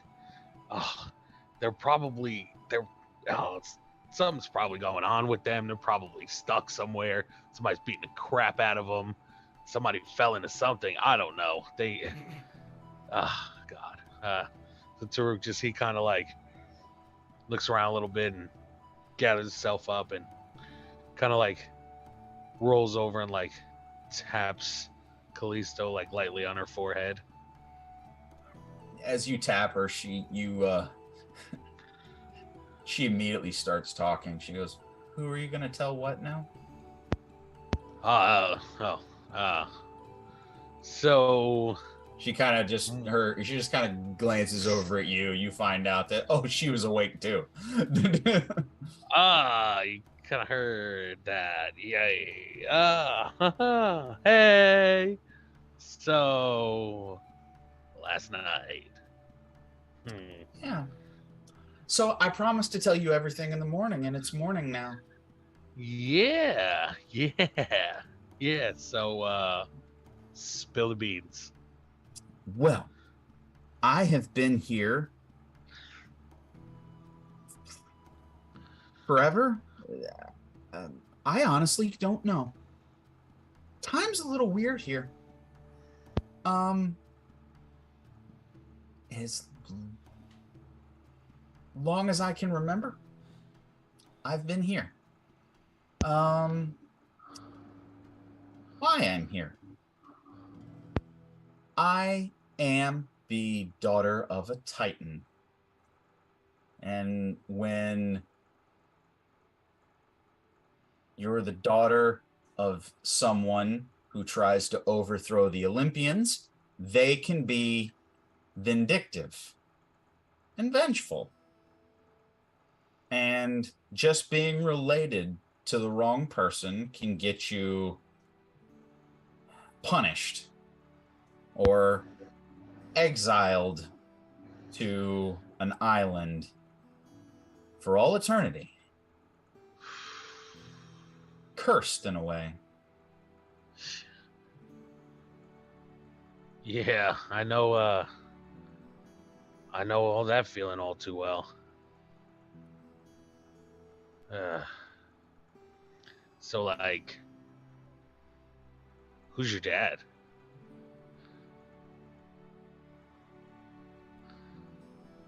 That's truly not the important thing. Needless to say, he was a Titan. And when you try to overthrow Zeus, Zeus doesn't forgive. Zeus. Hey, that's my boy. Zeus. That man. Or God. That God. You know. That's my dude. Like, he gave me this. And Turuk shows her the lightning javelin, like, you know? So cool. And yeah. And this thing right here, and I whip out my beautiful hammer. And see this thing? Here, when I complete the full package, I said package. When I complete the full package, you know, this thing is gonna shoot out lightning, I think so. And like, yeah, I'll channel Zeus even more. Zeus source. Sorry. Wait, yeah. Oh no, Zeus. That's I don't know why he would do that to somebody like you. That's not fair. You don't know the half of it, but that's fine. Well, I mean, I'm always willing to listen. You know, like, so like, you know, maybe if your dad said sorry to Zeus, you can get off this island. Like, hey, Zeus, I'm sorry for trying to like overthrow you and murder everybody and stuff, but hi, something like that. That got me a little bit. You see, she just kind of patiently just kind of nods to what you're saying. She goes, oh, sweet one. No, it doesn't work that way. No. Yeah. I mean, I guess I don't know. I prefer, the old methods. You see, I'm here, and I will always be here, because that's what Zeus wants. He wants me to suffer.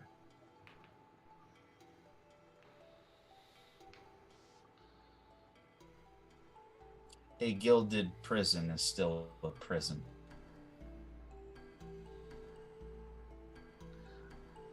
I mean, like,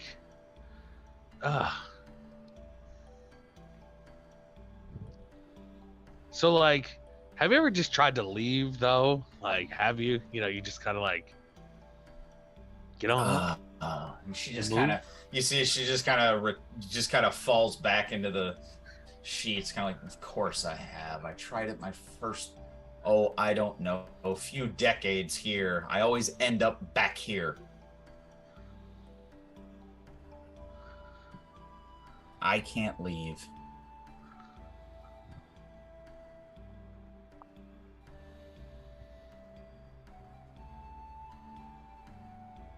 Roll insight. Where'd you go? That is inside 19. 19. You feel like there's a piece of the puzzle still missing. You believe that she's telling you the truth, but you feel like there's just one piece that she's alluded to and you just haven't grasped yet. And it's just like, you see it. You're like, no, it's in front of me, but I just don't see it. All right. Listen. Lips, listen to me. Listen to Taruk. I know there's something that you're just not telling me. And I don't understand why. Just tell me, because help me help you. Help me help you. Because I'm pretty sure if you told me, I can get you off this island.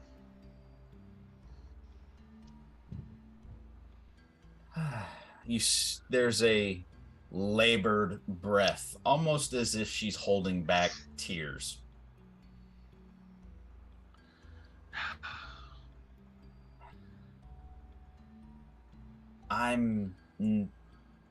My punishment is not that I'm immortal.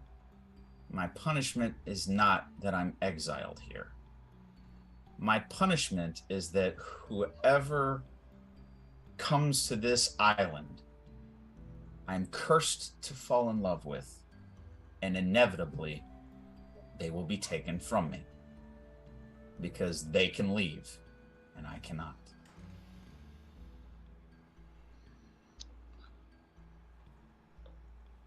And with that, she immediately kind of gets up, turns, and heads straight out of the hut. Wait, don't go nowhere. Hold on. And like right out the door, right out the opening in the hut. I mean, she can't go anywhere, you know that, but she's not listening and going right out. Taruk, he stands up, he like takes a breath, and he's like, you know, I knew. I'm just vixens and their vexingness and just women. Goodness. And I'm gonna start walking out, but then Taruk turns around and he grabs another apple. Yep. And he slowly looks back. Same. Say it has not changed. That's so cool. Although you do look at it and you kind of now, with a little bit more of an explanation, you kind of take a look around the hut again, and for the first time you see it for what it is. It's not a paradise. This is not a secret hideaway. This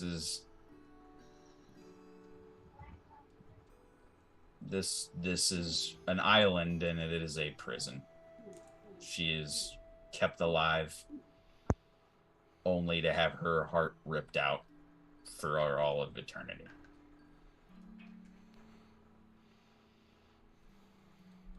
And you kind of take a look around, and you are noticing things about everything that you haven't quite noticed before. You notice that the furniture seems to be very damaged, possibly been tossed around, destroyed several times, only to be put back together by magic.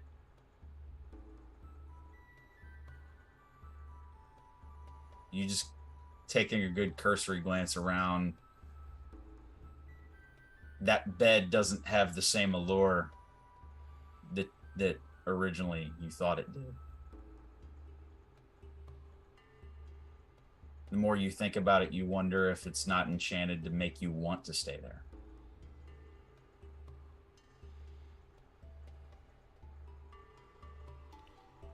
You wonder how many times someone is washed up on these shores. And how many times they sailed away. Only to leave Calypso alone for who knows how long. Until the next one.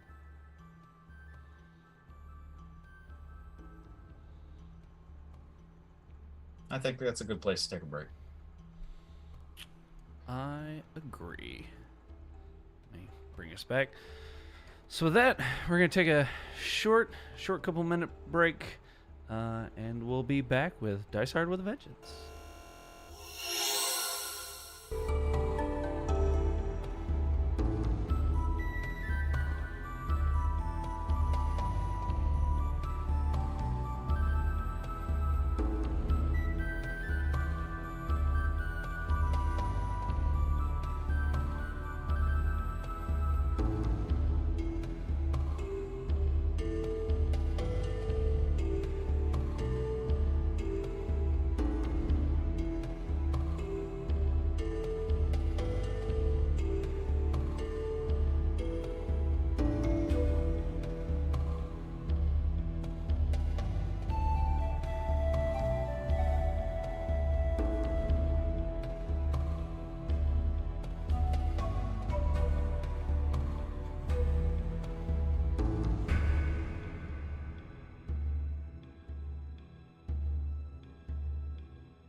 And we're back.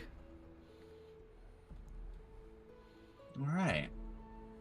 So, Tim, if you don't mind, we're gonna come back to you in a minute. Did you stay in the hut, or did you go ahead and follow after Calypso real quick?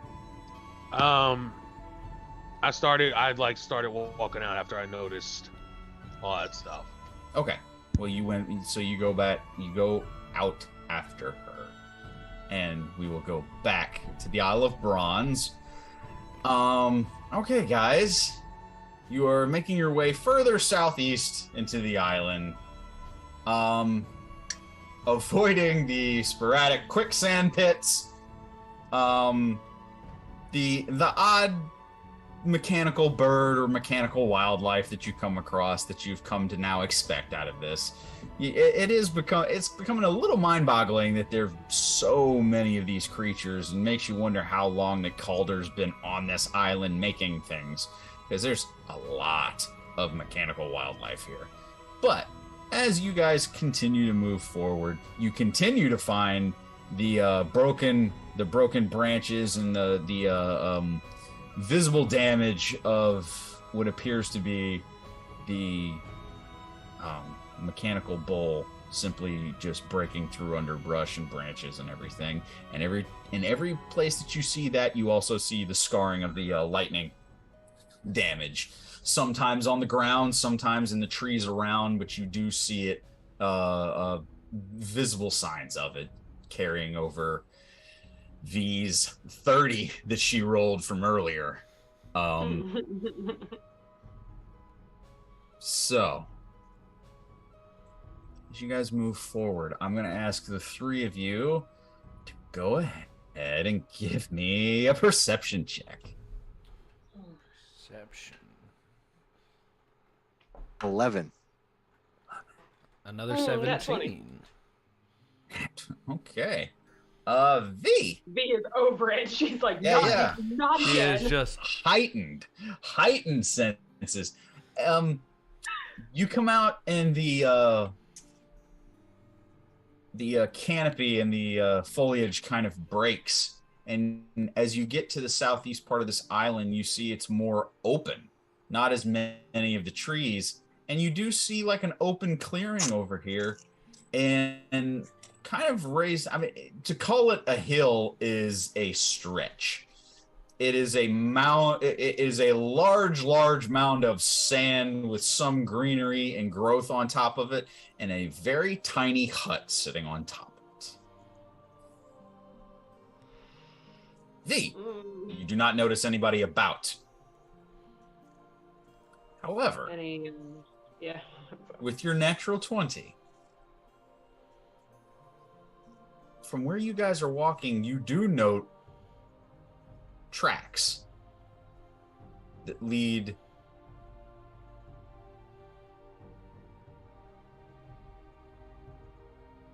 oh, lost audio. That's 26 in total, by the way. If that matters for anything. you're gonna get the same information. Just checking. All of it. Catch me off guard again. All of it. No. What you see is tracks, and with Nat right beside you, easily identify them as cloven hoof, and with the gate, the mechanical bull. But what you see is they lead out and up towards this hut, and then they quickly veer off and go back into the jungle where you guys came. That's interesting.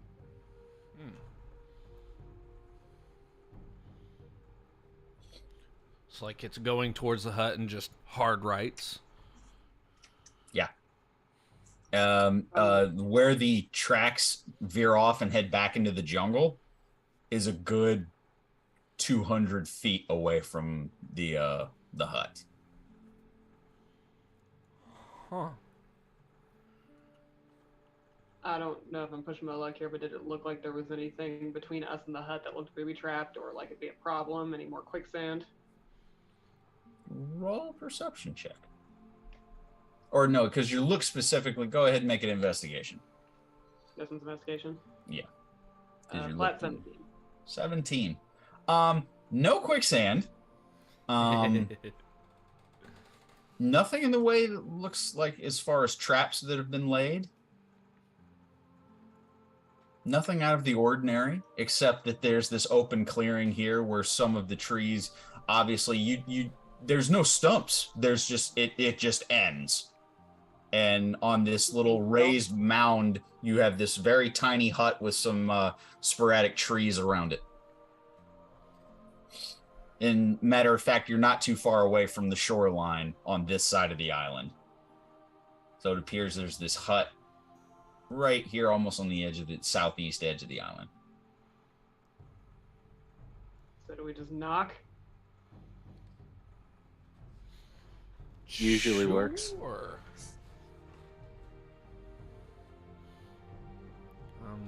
I'll go. Torn will... Hector kind of looks at you. All right, I'll go with you. I'll go behind him. I'm not gonna stand here. Yeah, I'm going to. Be ready in the back. Ramsey goes right beside you, Corrales. And Torn will approach the door and give it a... Not like a pound, but like a decent, you know... A good rap at the door. A good rap at the door. Hey, someone, you know, they definitely hear, hey, someone's here, but it's not... Poof. Right. Okay. You knock at the door. Wait a moment. A few moments. No answer. I'd like to look behind us while he's knocking, just to see if someone's trying to sneak up behind us and pull the whole "what are you doing here" move. Roll perception. Yeah. Roll perception.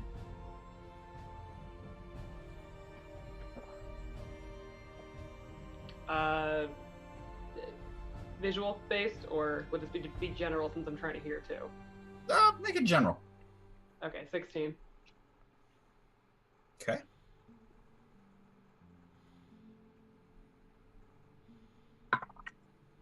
If it's visual, it's a 19. If it's everything, then it's a 16. It's a cat. That's not any better. What did you say total? 16? Mm-hmm. Okay. You look behind you. You see nothing. It's quiet. Matter of fact, it's dead silent. This entire time, the mechanical wildlife has functioned as it normally would. So you would usually hear the skittering of a small animal, the cawing of a mechanical cockatiel, something. Dead silent.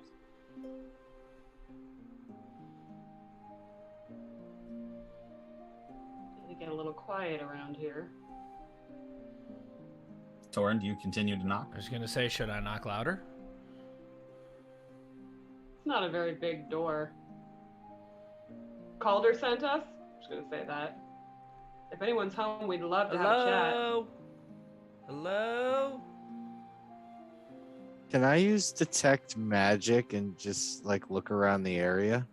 Or detect thoughts. Detect magic. Real quick, give me the range on that. Oh, that's a good one.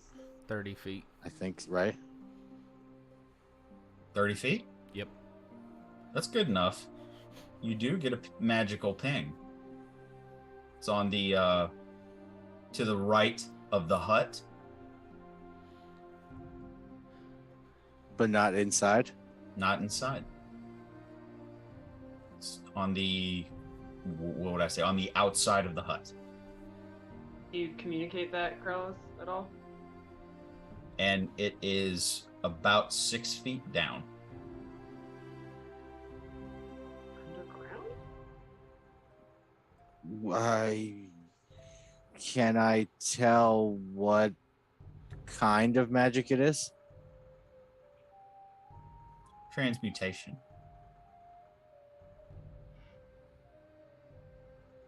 Yeah, I'll point like where I see it and say there's something magical. Would you say it's 6 feet under? Roughly about 30 feet to the right of the hut and about 6 feet down.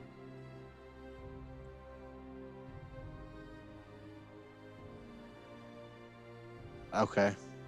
I don't think that's what we're looking for, but that's good to know. Do you go take a look at it?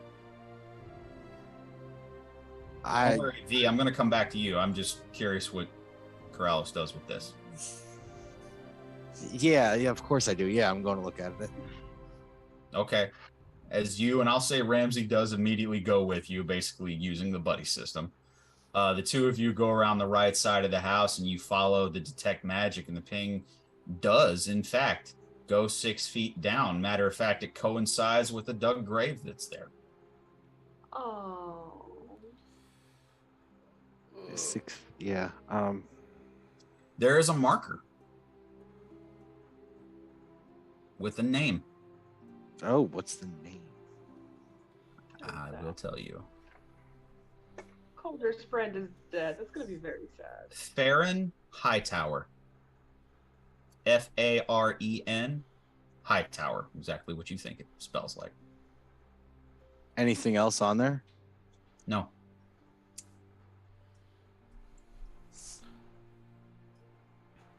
I'll just look at Ramsey and say, "You ever heard of him?" Stares at it for a moment. No, I can't say I have. Does not jog my memory.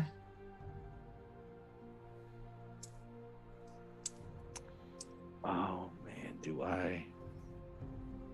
Rob a grave? Never mind, I'm not over there.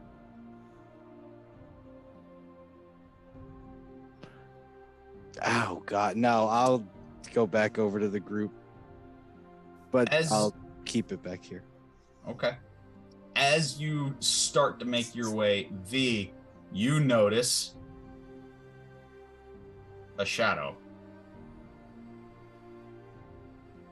make its way out of the jungle towards you guys, moving along the sand.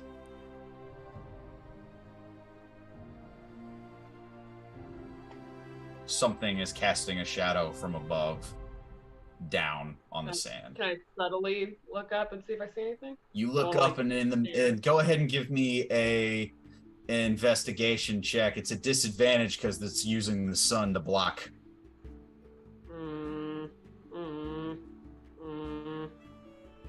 That's not really gonna get me anywhere. That's gonna be a 10. I'm gonna just quietly tell the group incoming, possibly. Don't look up. But be ready. Yeah, Hector immediately looks up. I swear to fucking God. And Torrin doesn't look up, but slowly reaches for his weapon.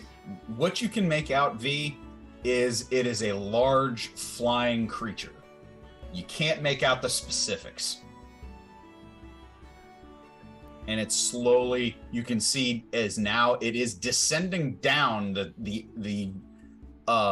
physical body of this thing it's becoming bigger, but it's using the sun behind it to block, to kind of obscure your vision, and you're like, I can't get a good look at it. And you see this huge figure as it grows larger and larger the closer it gets.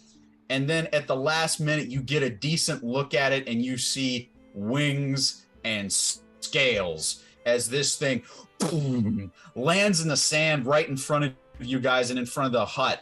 Blue scales with a golden belly. You're talking about nearly 60 to 70 feet wingspan as you see a blue scaled dragon. You don't say. Foreign, maybe. See as this creature snorts and just its breath comes at you guys. Not a breath weapon, but you just smell the breath as it snorts at you guys. All you smell is ozone. The only dragon I've ever dealt with was the green one back in the cave. Do I think this Correct. one's intelligible? Like it can talk?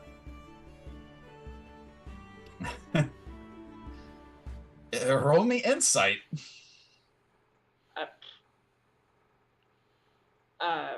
That is gonna be 17. 17. Of your knowledge of dragons, you know some of them talk. You know some of them can be a little more savage, a little more animalistic. Most of the larger ones are intelligent and can talk. It just depends if it will. And you see as this blue dragon is just the eyes have narrowed at each of you as you see these golden slits in the side of his head. It just is narrowed on each of you, staring at you, and it has not moved aggressively yet, except making its presence known. I'm gonna kind of. I mean, I was in the back anyway, so I just kind of turn around and just sort of. Fuck it. I just go. Have we been rude and trespassed, or? Torn real slow. Good call. Hands off the weapons, and then like I just say, if we've been kind of rude, like we at the apologize. sides, but not like on the weapons. Clearly, We're just looking for someone. does it respond to V speaking Give at it a all? try. It seems to be just eyeing each and every one of you down, just clocking you, letting you speak. Yeah, I'm just telling it, if we've been rude, we apologize. We're simply here looking for someone. I will try to translate exactly what V said in Draconic to it.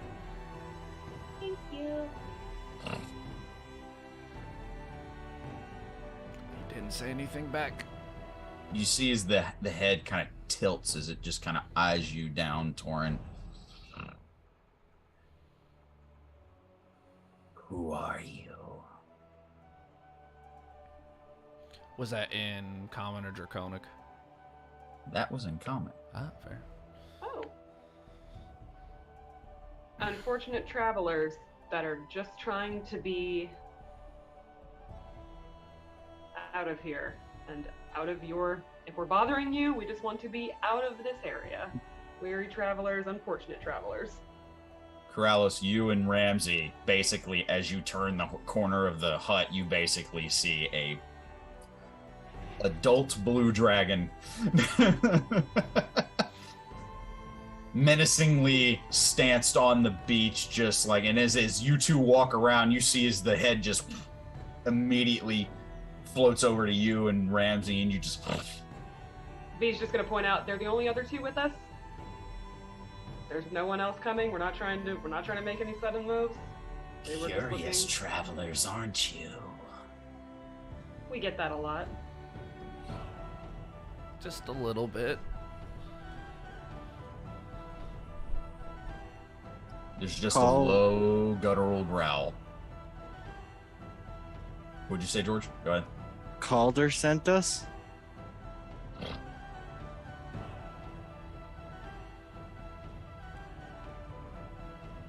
We're trying to stop the bull. Said he had a friend on this side of the island. Came seeking said friend for their help. How do I know I can trust you? How do I know that you haven't slain my friend? Well, you're a dragon. Just fly over there and go see him. That end, we haven't slayed anything recently, so there shouldn't be any blood on us if your friend has blood. You feel as it kind of, the head kind of gets a little closer to you, and as a There's and plenty of a blood. very powerful inhalation, and you feel as some of your hair kind of blows a little bit towards it Blood and of goes there. back down. And There's plenty of blood on these hands, but none of it's recent.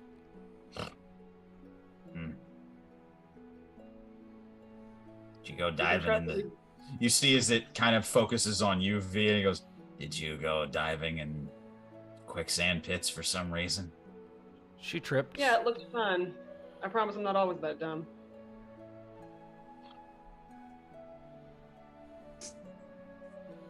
from the back, you hear laughter.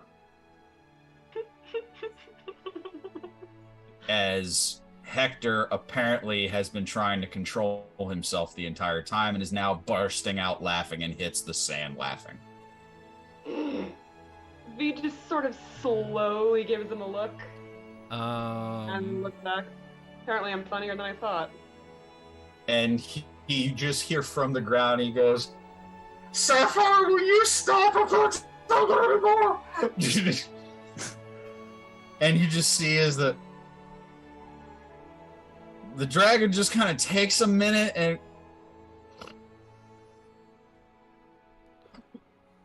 in that instant you see the visage of the dragon disappears. And where it stood, you see a female halfling. Well, Nearly 3.5 feet. On par, the height on par with your old friend, Champ. Probably about just a little taller than him. And you see, adorned in leathers, holding a staff, with several looks like bronze trinkets dangling off of the staff, and you see this sandy blonde, kind of cut off at the shoulders, slight scar that kind of comes down off the right eye and comes back around the ear, but beyond that, a fairly beautiful halfling woman. kind of shoot Hector a look and then look back at her and go, wow, that's not something you see every day. You see as Hector kind of getting over it, kind of stands up, and he just immediately runs up to her and hugs, and like just goes down to a knee and hugs her. He takes a few steps back. She's like, what the fuck? And you see, like, there's a minute about her. where, like, yeah, you see where there's a minute where the halfling kind of has her arms up, like it was like, and then she reciprocates and hugs him just for a moment, and she kind of looks at him. She goes, "That's not fair. You haven't aged at all." And he goes, "Well, long story. That's my fault, actually. Yeah, what she said." And she kind of looks at you, V, and then kind of looks back at him. "Okay, so you claim that you're friends of Calder's and of Hector Onassis Valinar." And she kind of sticks her staff in the sand. She goes, "Okay, you've officially become interesting. Who are That you?" doesn't begin to cover it, ma'am. Yeah, we're totally friends of Hector's. Oh, I don't think, has Hector ever given you guys the name of the... I'm gonna look at you guys and just go, more of the heroes. Apparently they tend to be in our path fairly often. You see Torin. Are you one of the 5? You see as she kind of... I used to be. No. That's no. so cool. No, He it's just snickers a little bit, like, watching him fanboy a little. She's just kind of like, oh, this will be fun for you. yeah, this is definitely, and you see as it's not that she's overwhelmed, it's just kind of like she's like, no, I'm not a I simply keep this island safe, and for you to say that you run into many like me, I'm literally in an island out in the middle of nowhere with only me and a fire giant on it and mechanical animals. I'm about as lost as I could be. Oh, believe me, looks like we're 2 for 5.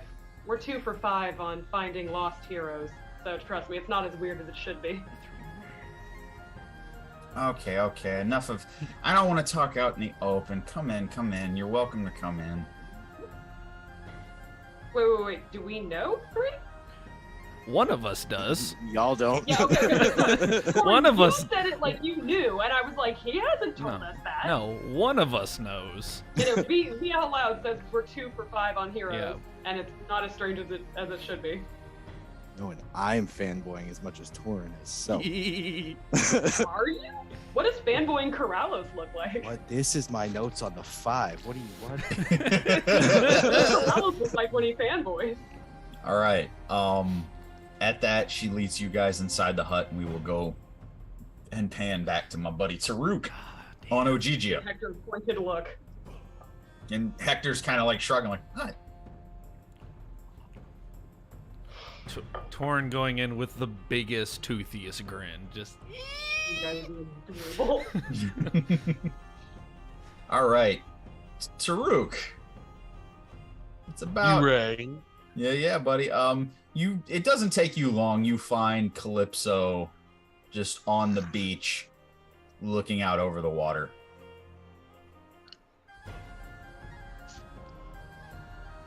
Oh, Not facing you, just staring out over. no. I walk up to her and I take a bite of the apple and say, "Why are you crying?"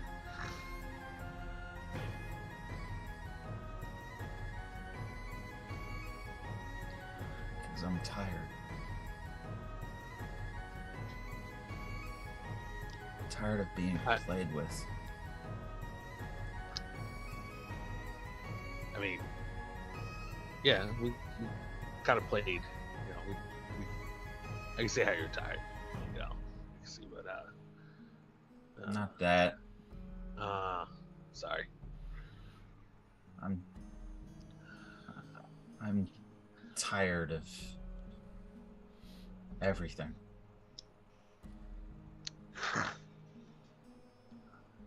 I can't remember how long I've been here, Taruk. I'm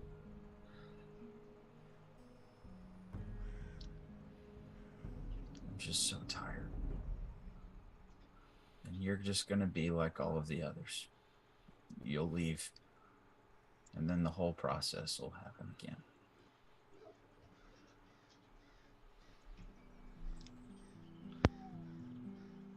And this time it's insult that you're on such good terms with Zeus. Of course you'd be.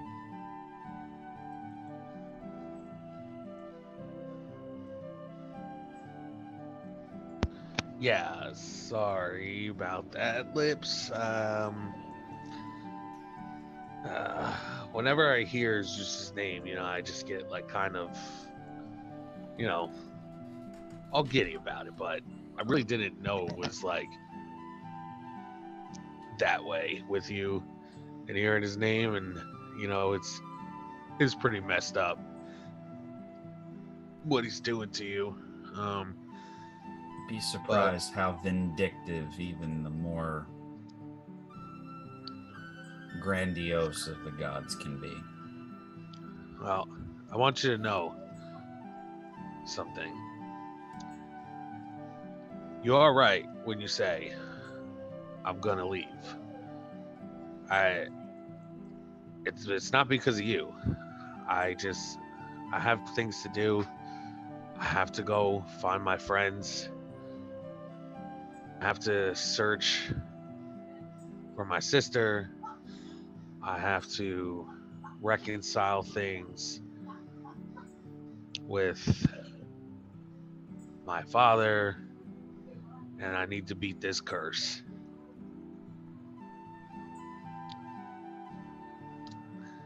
But the friends that I have are pretty powerful in their own way. Every last one of them, all jokes aside. And we know some powerful people.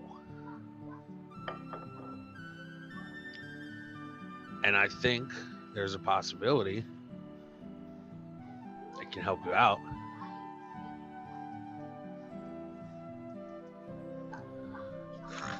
She kind of shakes her head. She goes, "Okay, amuse me. How would you help?" I mean, well, one, you know, you say you're cursed, right?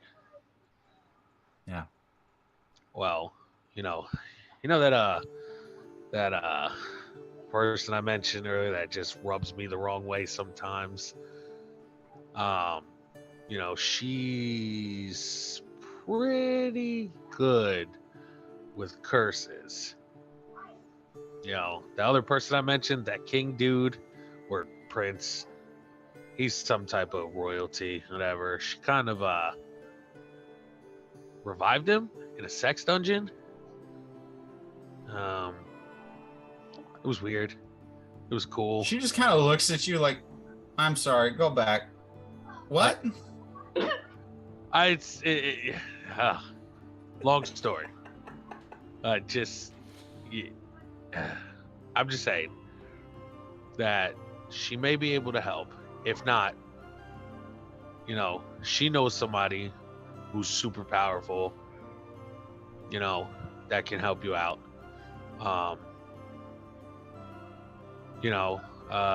Or maybe my friend Corrales could help you out. He's strong and powerful, and he does like the little blast thingy out of his palm, and he's always reading spell books and stuff like that, and he knows people. So, or I could do one of two things. I could try to talk to Zeus, or I could pick you up and put you on my shoulders, and we leave together.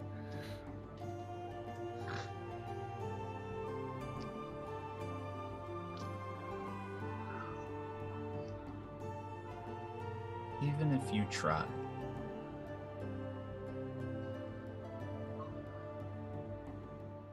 The whole deal with the curse is that I can't leave here. If you tried to take me with you, we'd just end up back here. Kind of like the apples. In a way. So, if I was to pick you up, and I don't know, let's say, start swimming off the island, we'd poof back here, right? I would. You would poof back here, not me. I've tried to swim away, if that's what you're asking, and I somehow always find my way back here.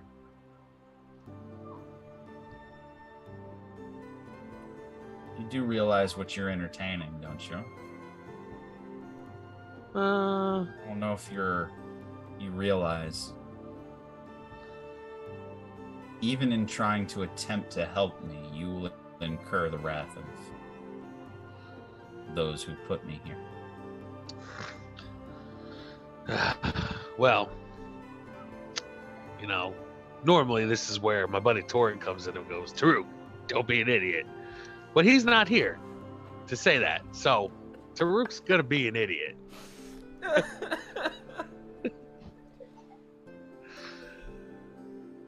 I don't really care.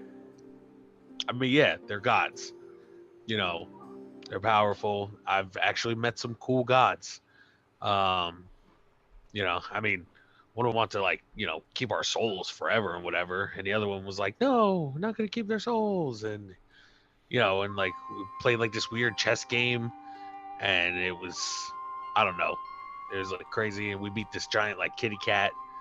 And you do know that you reference a lot of things that I have absolutely no context for. Yeah, it's fine. There's time to fill in the blanks. You know what I mean? It's okay. Don't worry about it. Yeah, you're gonna tell me about the sex dungeon first, though. Right. Because everybody wants to hear about a sex dungeon. I feel like that's a good one to start with. Yeah. Not the sex dungeon. Yeah, so once we get off, the sex dungeon. yeah. So that's how you remembered it. Don't worry about it. You're not there. So once we get off this island, I'll tell you about everything. you know, sex dungeon and all. You know what I mean? I mean, you know, it was kind of, you know, when in all seriousness, I'd like, you know, I don't think anybody deserves this fate. And so we're going to get off this island.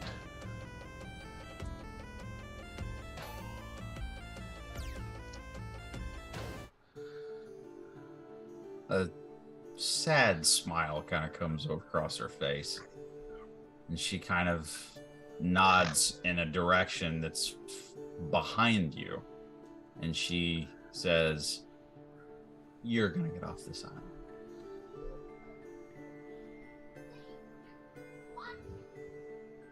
You look at what she references, and there appears to be a very small sailboat there.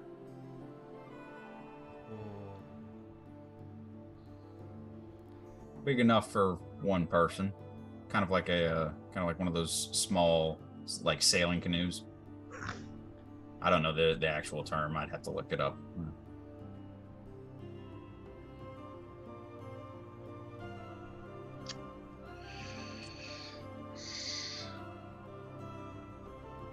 You see as one tear kind of streams down across her right cheek. Taruk notices that, and he, you know, he kind of like catches it with his fingertips. Yeah, he just kind of like wipes it away. Like, listen, I know you've been here a long time, and the dudes have come and gone, or girls have come and gone, doesn't matter. I'm going to figure this out. If you say you can't get off of this island with me, then I believe you.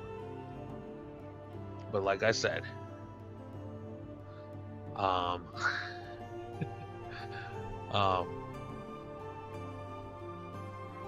have powerful friends. So I need a way.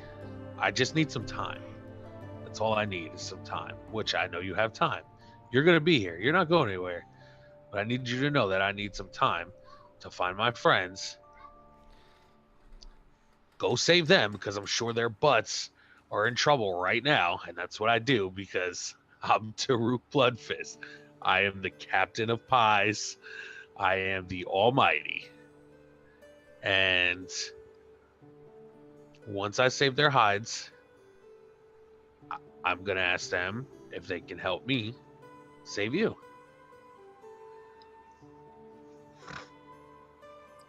Roll insight. That is a 17.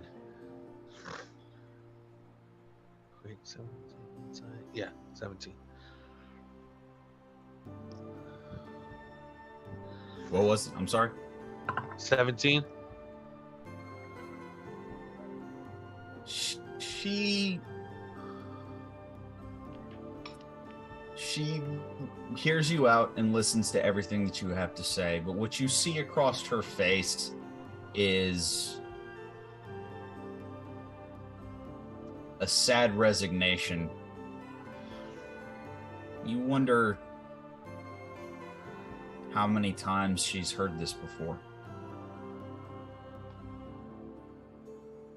And you see her demeanor change into almost a reflex.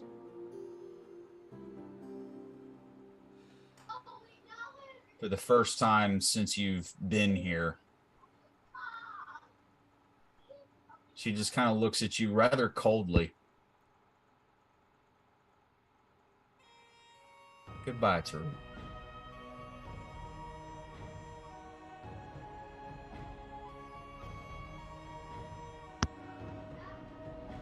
Taruk just stops for a second,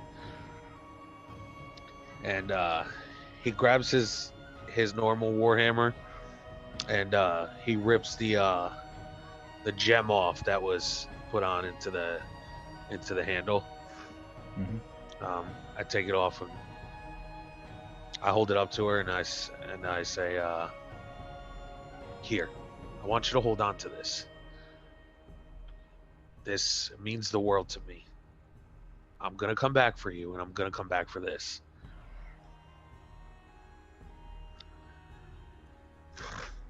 She takes it and kind of cups it in her hand.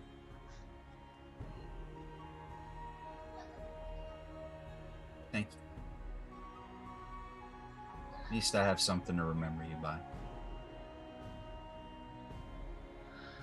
Now, I need to know, everything that you told me is the truth, correct? There's nothing else. She just sadly shakes her head no. All right. Now. All right. So I guess the only other thing is, how can I find this island again? I can't tell you. I don't know. I've never been off of it to find it. I've always been here.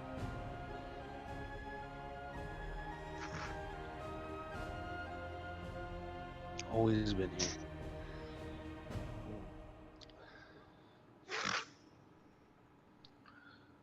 Roll me an intelligence check, buddy. That is that's a 18. 18.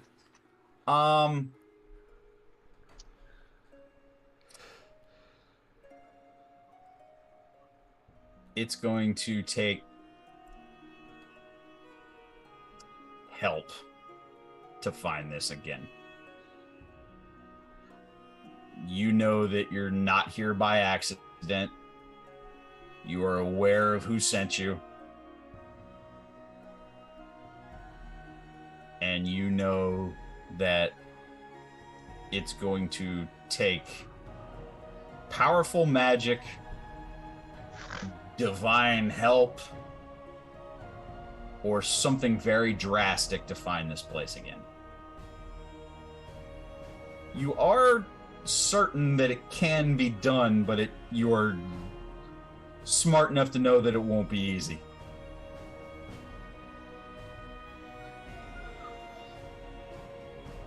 Some of the ideas and some of the things that you mentioned to her could work. It would depend on the circumstances and, the most important thing, finding this island again.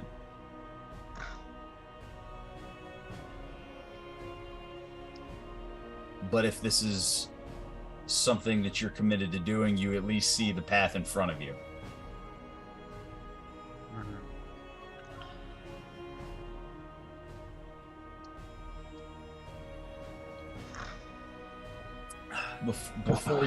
Before you go, she takes a flower from some of the braiding that she has in her hair. It's a pink, almost a lotus-shaped flower.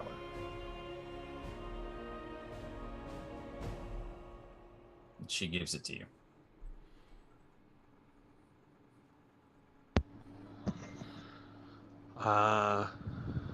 I take it from her, and I place it in my ear, like right here. Yeah.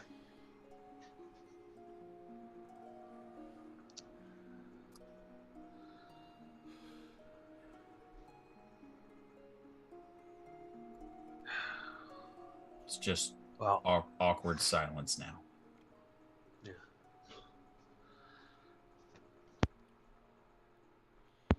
So, well,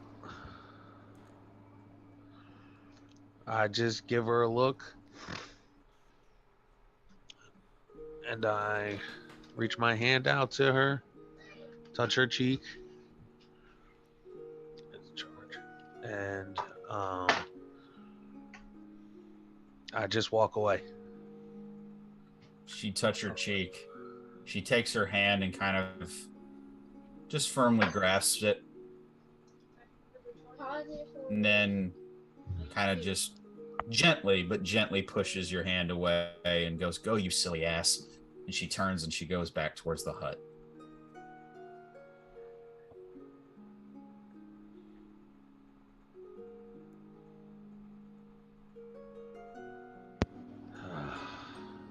And Taruk just smiles, and as she walks away, he just says silently under his breath, he's like, "I'll keep my promise." And then Taruk walks to the boat. You walk to the boat, get the rigging done, unfurl the small little sail on this thing. You head out as best as you can recollect the direction that the wreck was. So we're going to switch back over to the party as you guys are inside of the hut of Sapphire. As drinks and food have been brought out for you. You all are sitting down at a dining table. Now with supposedly the second legendary hero, who you guess to be the one that is known as the Hunter. Usually, from what most of you remember, the most that you were ever exposed to as far as the five heroes were concerned, she was always depicted as a smaller folk, whether it was a dwarf or halfling. It was always difficult to tell in carvings, paintings, and such. Usually always in leathers. The thing that kind of throws you off is that often she was wielding a bow, but this woman clearly isn't. But it, like I said, the likeness is very similar to what you remember with the cropped sandy blonde hair, and the scar is not something that was ever recorded, but all intents and purposes lives up to the likeness that history has presented for the past 600 years. 100 years is a long time. They never get the nose right or anything,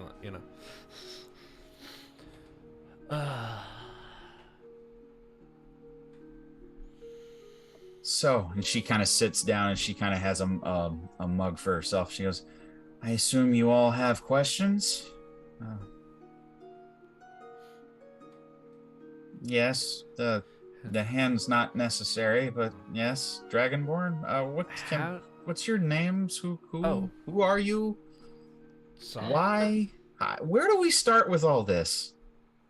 I suppose you could ask your questions as much as you have. I'm sure you have questions as much as we do. I'm Berenice. You can call me V. Okay, Dragonborn, what's your name? I am Neramos Torn II. You can just call me Torn. Okay.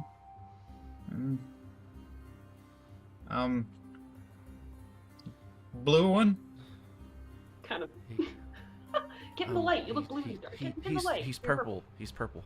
Oh, that's very difficult to tell in this light. Sorry, she kind of plays with him. We need a counter gag. Fucking. Bing. Corellos Abrazar.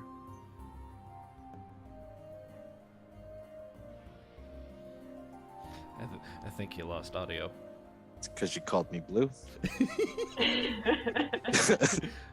just for a moment, it blinked on me. Okay. Oh, good. It's not just me. Y'all were frozen for a second. Torrent's still frozen. Yeah. Well, first night back. Wouldn't be dice hard if we didn't have technical difficulties. Yeah, and Ramsey introduces himself, and she's like, "And I already know you." And she just kind of waves off Hector, and he just kind of smiles and goes back to drinking. Like, have we seen him this? I was gonna say, I don't think we've ever seen him this happy. Yeah, we haven't seen him. Does he seem happy, or is he just sort of like? No, that's a good one. Roll an insight. It's not going to be too high on this. Just roll insight. I'll try not to beat it with a stick until it bleeds horribly. 8. 19. 8. Torn. It's tough to read. People, social events. That's just kind of not me. Yeah. Corrales, what did you say you had? Why not? Oh, you didn't roll? 15. Oh, 15 no, but, and yeah. V? 19. Okay, so the two of you Hector has only, V especially, you've only seen Hector happy a few times, probably. It's happening more and more frequently recently, which that bothers you in and of itself, because that's a new emotion. But it does appear that he gets along with Sapphire fairly well. And you only had a couple of the visions from before to go off of, but he always seemed like the quiet one in the group, off to the side a little bit. But you know it that appears feeling when you meet your friend's parents, or like not so much like a boyfriend's parents, but you know that feeling when you meet the friends and family of people you care about. You know that kind of like weird, like you're on occasion kind of feeling. She Yeah. does not know what that feeling is at all, and it's Yeah. happening. She doesn't Yes. know how to feel about that. Yeah, absolutely. And there is a comfort level there. And it's not a romantic one, but there is a comfort level there. And you actually kind of get sibling vibes off the two of them. Just a little bit. But yeah, and she goes, well, I guess I can tell you my name. I go by Sapphire. My name is Irene Belger. Long time ago, I used to be important. Not so much now. Me and, she kind of nods at Hector. A couple friends of mine, we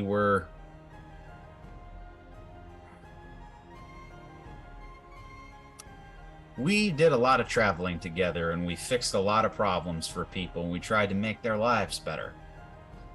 It was a long time ago. Times were very dark, dire, desperate.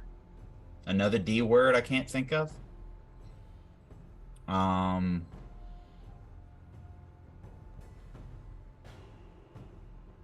Well,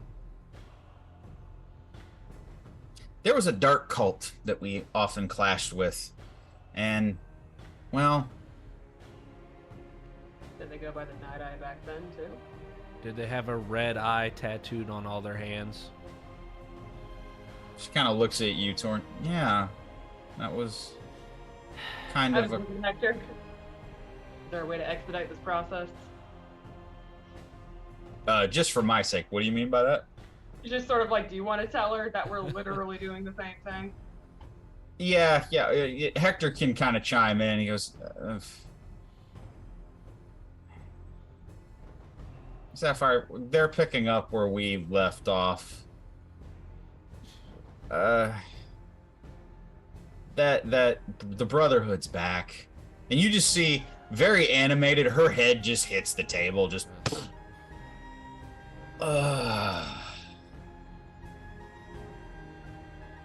You know, you Really not brought bad. trouble wherever you went, Hector. Everywhere you go, you bring trouble. And you brought it to me. And he just kind of goes, I don't mean to. I didn't want to be... In his defense, we kind of just found and adopted him. It's really not his fault, if that means anything. Although, any chance we'll be running across, do you happen to have any other information on the other wayward groups that are members of the party that are probably still alive? Well, Maybe I having a know... heads up the next time we're going to run into one would be useful. I mean, I think we found 2 of the 5. She kind of looks down for a moment. I can take you to one. He's on this island. Coincidence. Is that Farron? And she kind of looks back. She says, you'll find him about 30 feet that way and 6 feet down. Oh. Sorry to hear that. Really sorry to hear that. And she kind of cuts her eyes at Hector for the first time, and demeanor shift, if only slightly. When She kind of lingered on that we. Faced Baraxis. It didn't go well.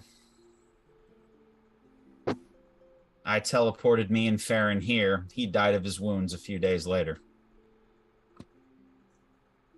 Oh. Did the others make it out? The ones that were with you? I don't know. That was... Perseus, I don't even know where she is.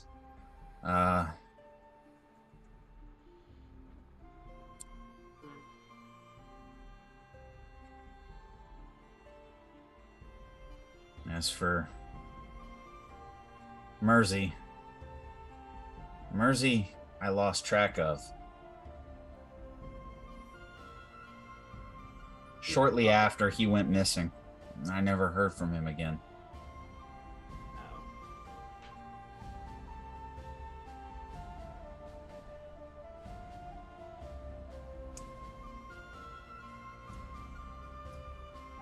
Not to be too forward, but was that a clever bit of magic, or are you actually a dragon? Yeah, how'd you do the dragon thing? Oh, sweetheart, I'm a druid. Sorry, I should have said that. I can Oh. I can take shape of things if I see them, and Oh. Hector can tell you. We had a little altercation with an adult blue dragon a long time ago, and well, I got a good look at him, so I can be an adult blue dragon when I choose. Oh. We know a Alright, druid. So you're here, and I'm assuming there's got to be some kind of curse involved. You don't have to tell us everything; it's your business. But I'm just gonna make that assumption. Sorry, I didn't catch all of that. A curse about what? Oh, she's just assuming there's some kind of curse involved. You don't have to tell us anything; that's your business. But that would explain how you survived all this time. Is it possible that all the others could have survived? I mean, did they live? Were they creatures of natural lifespans? This is just so so strange. She kind of just looked around. She kind of just at UV, just kind of a little closer. She goes, at a certain point, druids don't age. Oh, that must be nice. At least my tribe. Must be nice. I was gonna say, I look pretty good for my age. None of us are getting any younger. Can't argue with that. Yeah. Well, interesting that we just happen to keep finding you. Well, not you, but this is all getting a little strange even for my taste.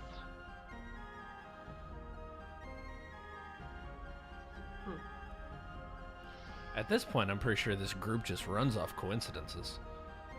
Apparently. Coincidences and dumb luck. That too. Hector looked like he was about to say something, and he just points at Corrales after he says that.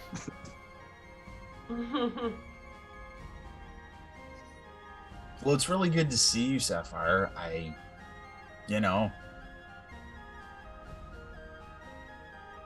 Haven't been myself until recently, so my memory was kind of shot for a while, and now that's not an issue anymore. And I'm really happy to see you. And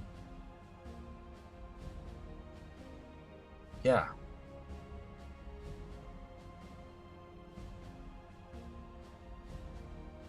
With you here, I think we might be able to help them. She goes, "Oh, I'm not leaving here if that's what you're thinking. I've done my part, and we failed." And she kind of cuts her eyes at Hector again. We failed spectacularly.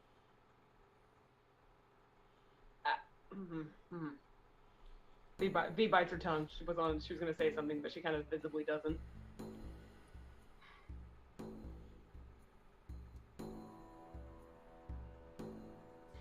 Mersey's lost. Farron's dead. And that leaves the two of us and wherever Briseis may be. Which one were they?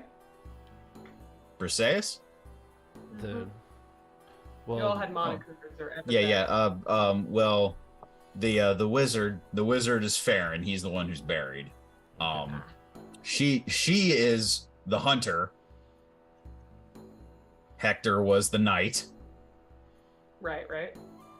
Briseis, because that's the only one left that's not here. The Enchantress. Oh. Two and two together, Enchantress. And the one she mentions, Mersey, she goes, oh, Mersey was known as the Shadow. Mersey was the Dragonborn one, right? Yeah, he was a Dragonborn. So the Dragonborn and the Devil are the only two that we haven't run into, which at this point it's seeming like we're, I don't know, maybe fate has a twisted sense of humor on this one.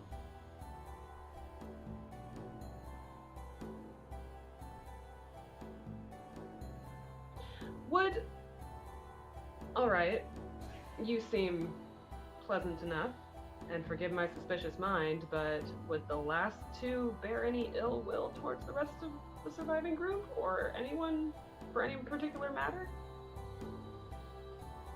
Briseis was always a little egocentric, but I can't imagine she would have ill will towards any of us. Alright. She had a good heart. Them, I would be surprised. Yeah, Briseis had a good heart. I couldn't imagine her. She was gravely wounded as well at the fight with Baraxis, but she got away, as far as I know, but I don't know what happened to her after that.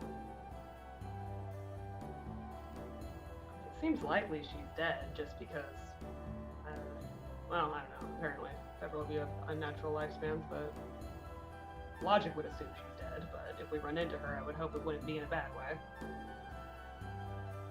As for Mersey, I have even less on him than I would Briseis. Well, thank you. If it's something to bring up, you don't have to.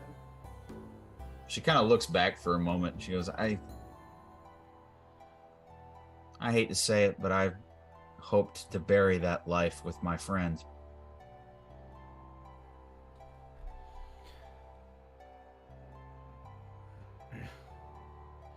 I am going to awaken mind Hector. Okay. Is Briseis another name for someone we know? Can he communicate back to you? Yes. Without like speaking, it can be telepathic, correct? Yeah, we don't even need to share a language. Okay. You immediately get back. Yeah. One word answer. I will just nod my head and He just kind of, and he's not doing it. He just kind of nods at you, kind of like, you get it?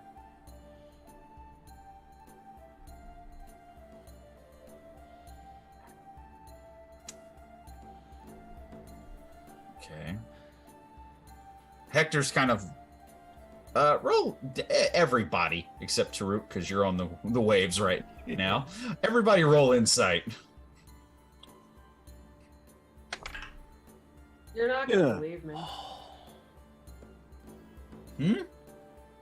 That's a nat 20. 21. 31. What's 31, 21. Corrallos? 5. 5. Corrallos, you're wrapping your head. Corrallos, you're wrapping your head about what you just kind of figured out through Hector. Torrin. Yes.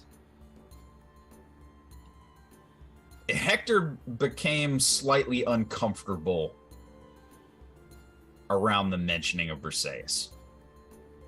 Okay. For as jovial and as happy as his demeanor was, it changed when mentioning the name Briseis. Okay. He is holding back something. He definitely looks like he wants to speak out about something, but he's holding it back, and you can't figure out why.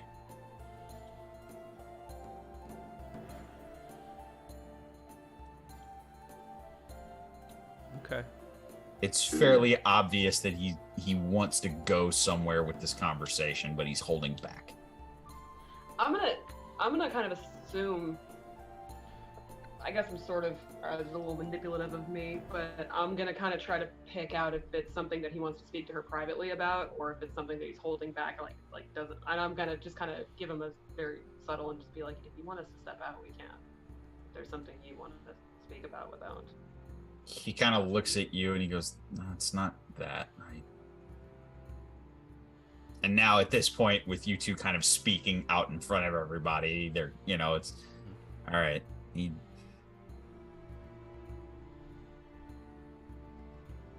I think I know where Briseis is. Oh? Going to And be for us? and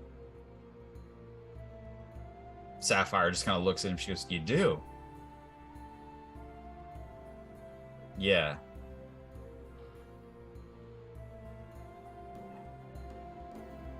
Listen,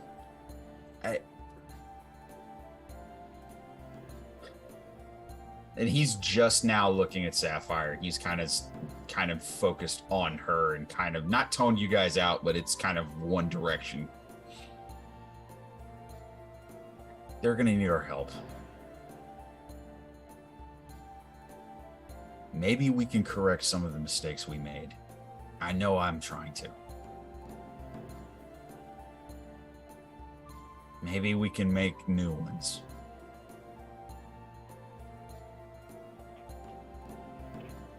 V, roll insight.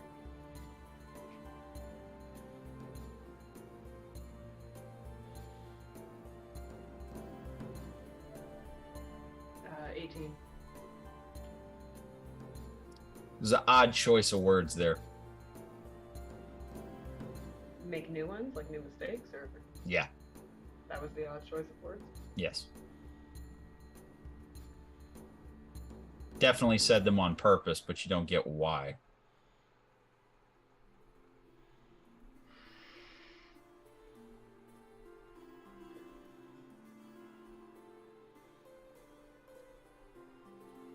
I've never asked for forgiveness, and I've never had the chance to ask for forgiveness.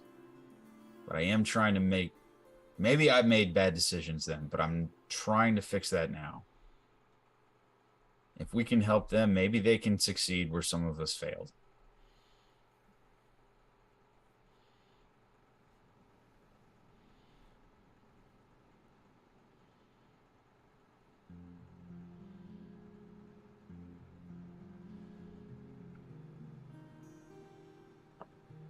Sapphire just kind of leans back from the table and just kind of looks at all of you.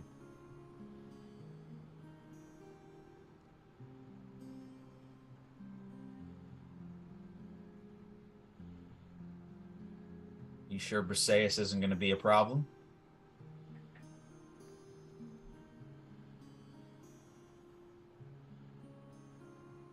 There's, I'm going to go ahead. Roll insight again.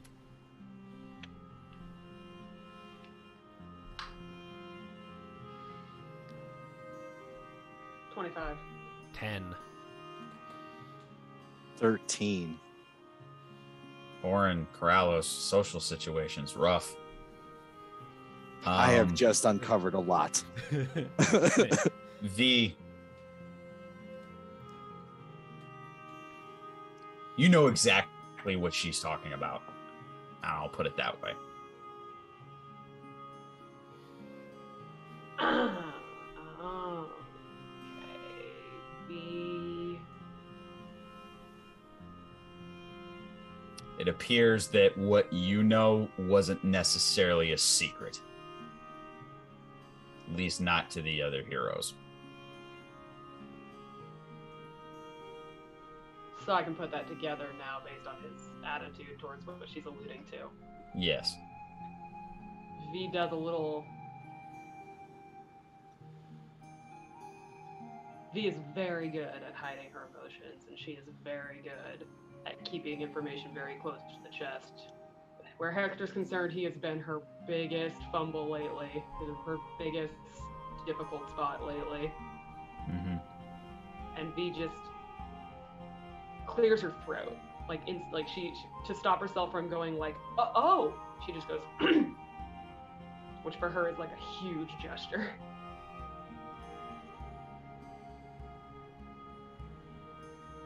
Ah. Hector kind of takes a few moments. I hope not.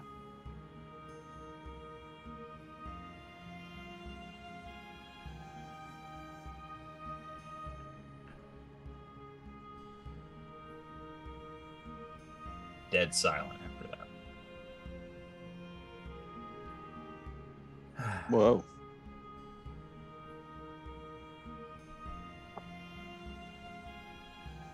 So originally, and she... Oh, go ahead, V. No, I like to think that as she started talking, he was also trying to change the subject. Yeah, Awkward, like- she's immediately switching the subject and saying, so, you said... Oh, You said Calder sent you? Why? Yes. To kill the bull. Giant mechanical bull. Oh my Stop the bull. gosh. He didn't say kill. Take He care of your said pet stop. problem. Your pest problem. That thing went mad a long time ago. It is such a pain. You see, Fancy killing it? and she goes, see, Celestial Bronze is resistant to magic, and it's nearly indestructible.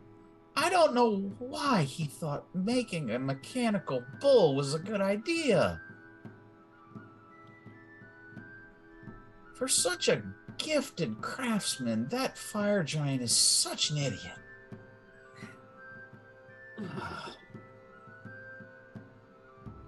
I've had to scare the thing off from my side of the island several times. Tim, I have a question. Yeah. Does Torin know what a blue dragon's breath weapon is?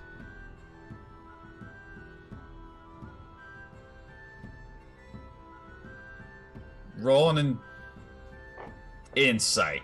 Insight. Got it. I'll let you do that for problem solving. That's a nat 20. Yeah. You know exactly what the breath weapon of a blue dragon is. And you remember the faint whiff of ozone you got when its face got right up in your grill.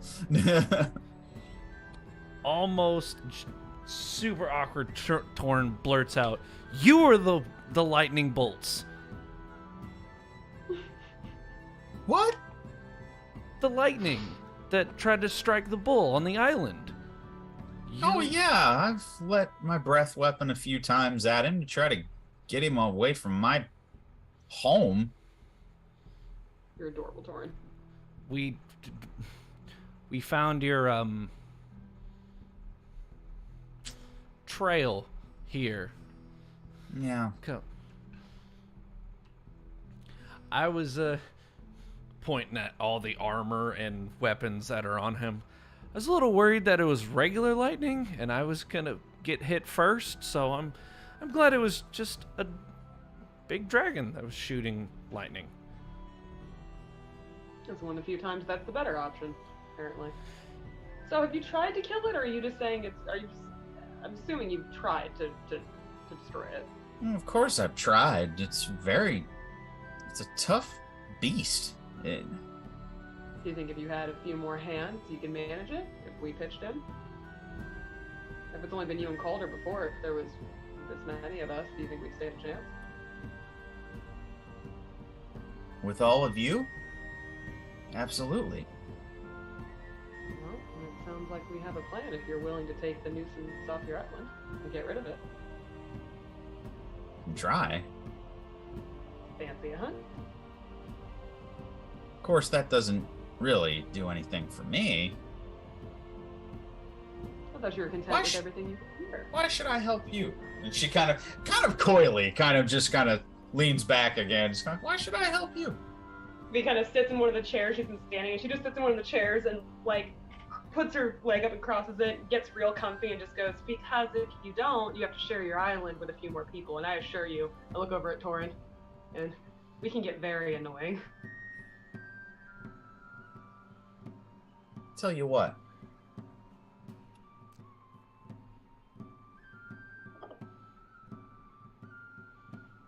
I'll help you, but I'm not fighting that bull for you. Especially if you are who Hector claims you to be. And if you're trying to go up against this dark cult and you're going to succeed where other heroes and other adventurers failed, you should be able to handle a mechanical bull without my help. Huh.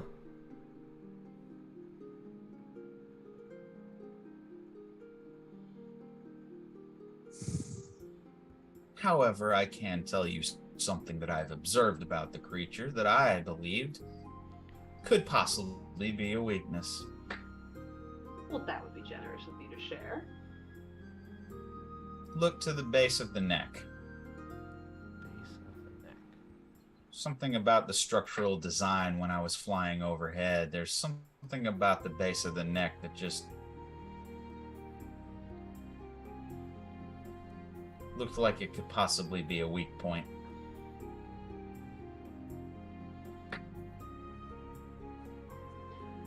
Calder mentioned that it can turn people to stone. Is there an amount of times he can do that, or is it on a cycle of any kind? Yeah, Is there a don't get near it. I would say don't get near it if at all possible. Breath. Well, that would be difficult.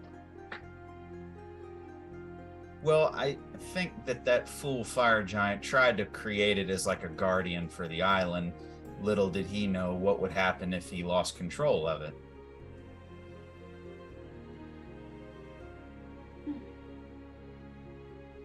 Oh. It's better be stuck here, so. Good, we all agree.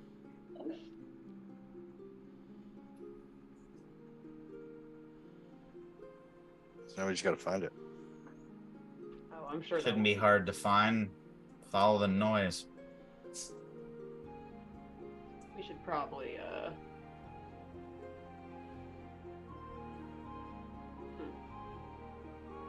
Well, and she kind of hits her hands on the top of the table, kind of claps them and goes, I will leave you all. You have room here to sleep for the night? much appreciated. Thank you. I will leave you to your privacy, let you talk amongst yourselves. Good night, sweet prince. And she kind of does that and kind of saunters off. He just... Oh. Not a prince, Irene. I mean, technically, you really can't get over that. Whatever you say. And she kind of saunters off and heads towards her bedroom, closes the door, gives you guys at least the dining area to kind of talk amongst yourselves.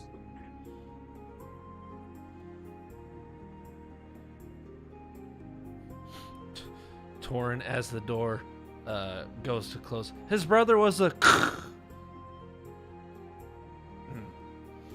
I think she knows. He just kind of looks at you annoyed. Yeah, she knows. Just trying to help. He sobers up a little bit, and it's just like, does anyone else find it incredibly odd how many of these heroes we continuously have in our past? Well, I mean, there's only 2 more. I think it's happened more than we realize. Oh? That troubles me a little bit. I don't know. I suppose it's not a problem, is it? He cuts a glance at him and just doesn't say anything. Just kind of.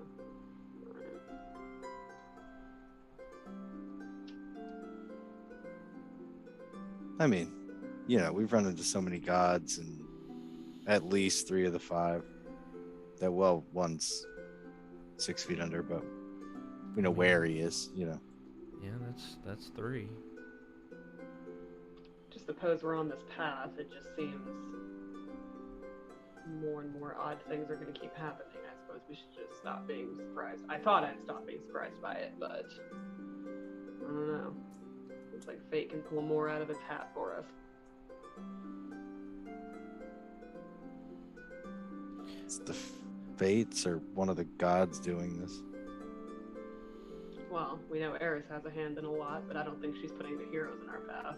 I think she just wants us to make sure that this god doesn't ascend and take over her domain, so I don't think that has too much to do with it.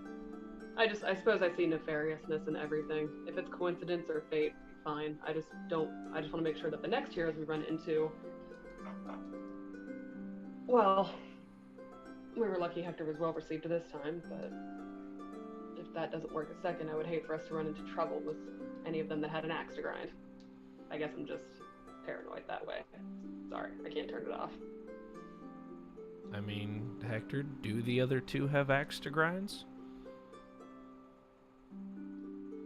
Perseus and Mercy? Yeah. Mercy probably doesn't have an axe to grind. Mercy, I would guess one of two things. He's either dead or he is lost on purpose and wants to be kept that way. If that makes sense. I mean,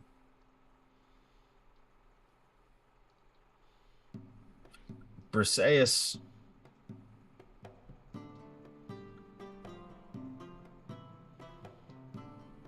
it may be complicated, but Perseus doesn't, I can't see her being that vindictive that she would want revenge. I don't know what she would want revenge for. Your business is your business. I just want to make sure if we ever run into her, it's not going to be a problem for us. Because we have enough problems. We have problems aplenty. We don't need them from the old heroes, too. evil cult, missing a werewolf, stuck on an island, giant evil bird. Yeah, we definitely have problems aplenty. Metal bull that turns things to stone. He kind of looks at you, V, and he goes, "It was complicated, but she wouldn't have any reason to be violent." All right. Most of my issues were with the queen at the time, Calliope. There was a bit of an argument with me and Briseis when I left, but that didn't get violent. It didn't get All right. that way. We trust you. If that's the case, then I suppose there's nothing to worry about. Anybody can roll insight if they choose. I'm not going to. I'm gonna roll insight, but whatever I find out, I'm keeping to myself. Yeah, I will roll insight. Just because. Nat 20. What's the total? 22. 22. That's low. That's a 15. 15. V, he seems earnest. Like he's being forthright. He's definitely Yeah, I mean, he's being open with stuff that he hasn't been open with up to this point. Torin, he believes what he says. You get that more than likely there was possibly an argument between him and Briseis upon leaving. Even you can kind of put together that maybe there's something there, and his choice to leave kind of rubbed her the wrong way. Okay. But he's telling you that it was an argument, but it didn't turn violent, and he doesn't see any reason why she would be vengeful or be a problem, so. Torn just says, okay.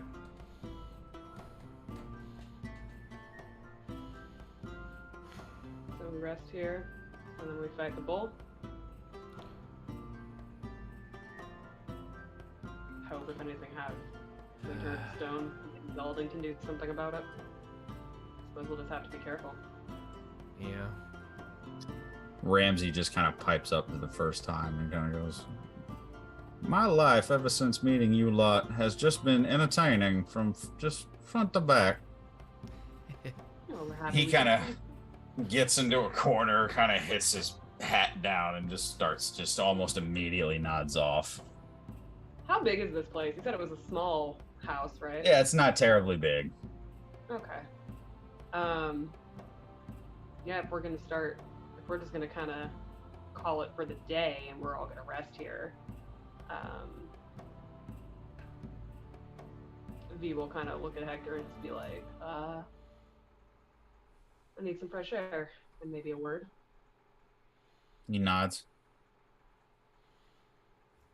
As V and Hector step out. Torin, what are you doing? Torn will probably just sit at the table with Corrales. Sit, reflect on the fact that, you know, we were told about the 5, and now we're narrowing it down to there's only 2 more to find.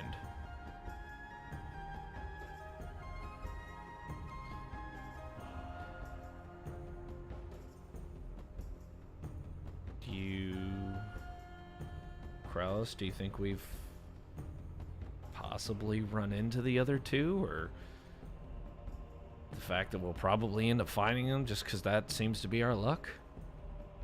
I mean, yeah, we've already run into 3. Chances are we've either at some point run into one of them, or we will for sure.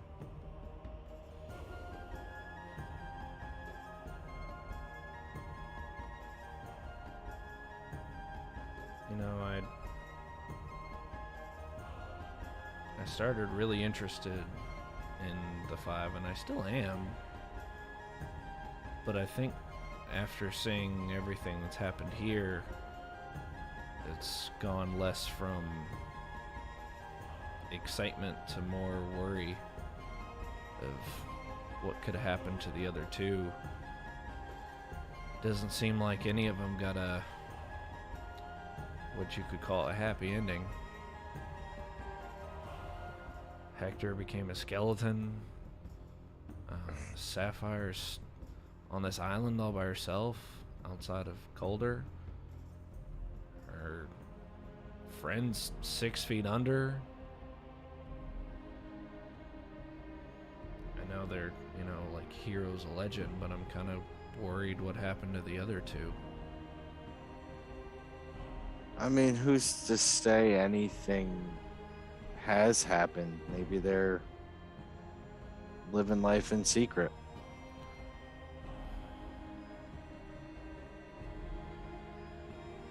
I mean, if they were as powerful as they were then, it's not a stretch to say that they're still around somewhere. If they're still around, who knows how long they could have lived.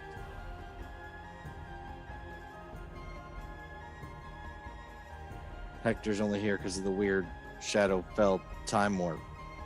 True. I mean, Sapphire's, you know, she's aged pretty good for being, like 600 years old? Oh yeah, at least. It's not making sense to me right now. At a minimum. That's a cool trick. See, but if they're still around 600 years later, she's on an island by herself. Dude, the other 2 could be somewhere out there. They could have their own island. They could be on a close island, you know? You never know.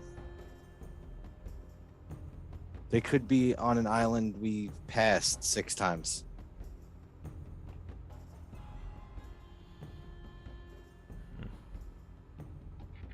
They could be wherever Taruk is. How much trouble you think he got in? All of it. That's why he's still not here. Fair enough. And It's what he does. He's too stubborn to die without being here. Right. But we're also not there to save him. So Yeah, it's kind of hit or miss on that one. I can imagine his last words being something like, I wish Torrent was here to help me. probably a little tear. Yeah, a little. I should have been nicer. Great Taruk. Thank you. I've been working on it. Oh man, what are we gonna do about this bull? A1.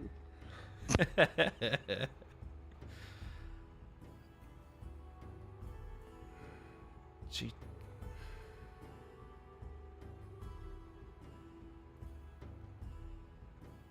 Do we use the quicksand? Maybe? That's an idea. Lead it that way. Maybe it sinks in. It doesn't have to, like, drown in it. It just sinks It gets in. stuck. Yeah, it gets stuck. Maybe whatever's going on with its neck isn't so much like a weak spot. Maybe there's, like, something jammed in there, and that's why it's freaking out. So we get it stuck and fix it. I'm liking the plan.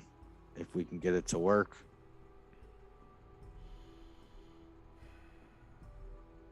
We could...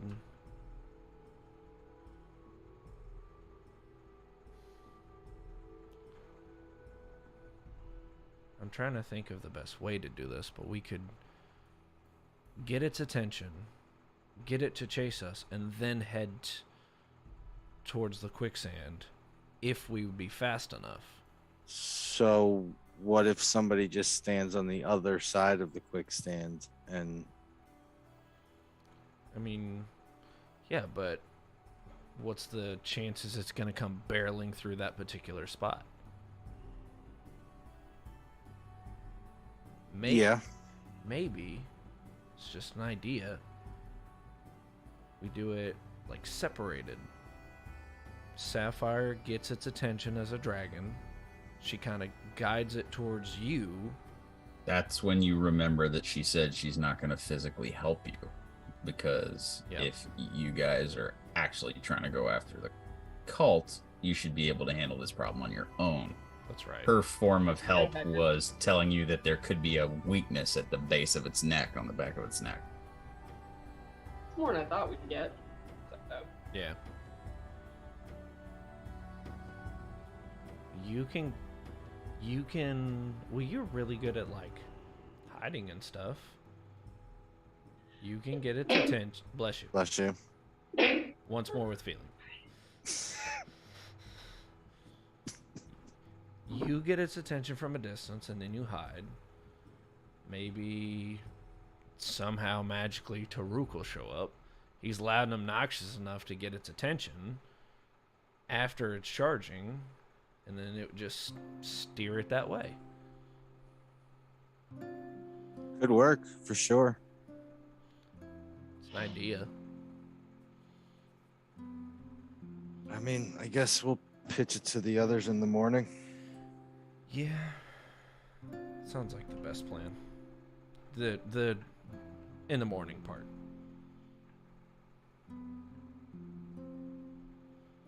Well, I'm gonna do my best to try to get some sleep. You should try to do the same. I will, man. And then Torrent All right. take his leave.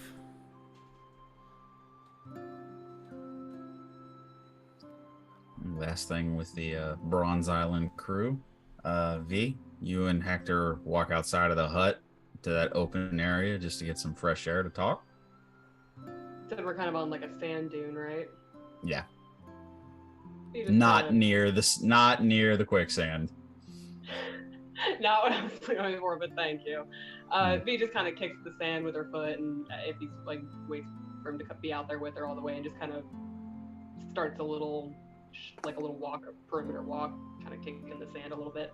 Mm-hmm. Just kind of follows her.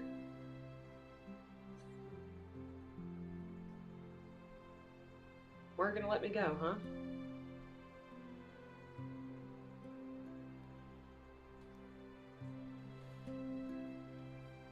Find it difficult to let you go. Yeah, what? I was really mad at you earlier today. I could feel it.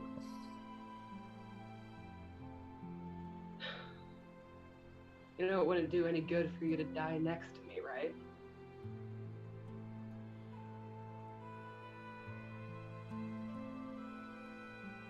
I wasn't going to let you die. That's not the point. If you think you owe me for anything, we've been over this. You don't. So,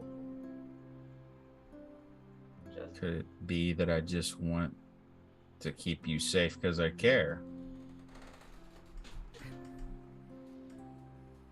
I didn't say that wasn't a possibility. I just want to make sure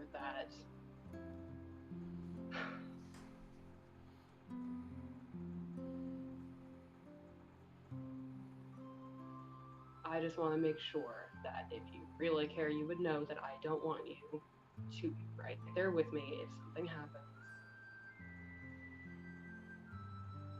You don't have to be there next to me if you don't have to. I wouldn't want that. So just maybe be a little smarter about things. If you have to let me go, let me go. Because I don't want you to be I don't want you to be dead next to me. It's not going to do anybody any good.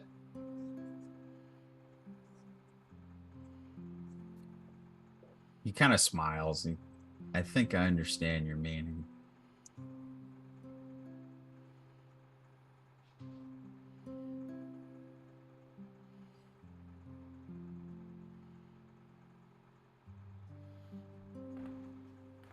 You see he's kind of struggling.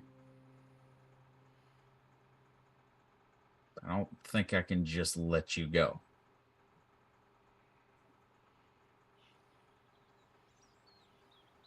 I know, you're impulsive and pathologically helpful.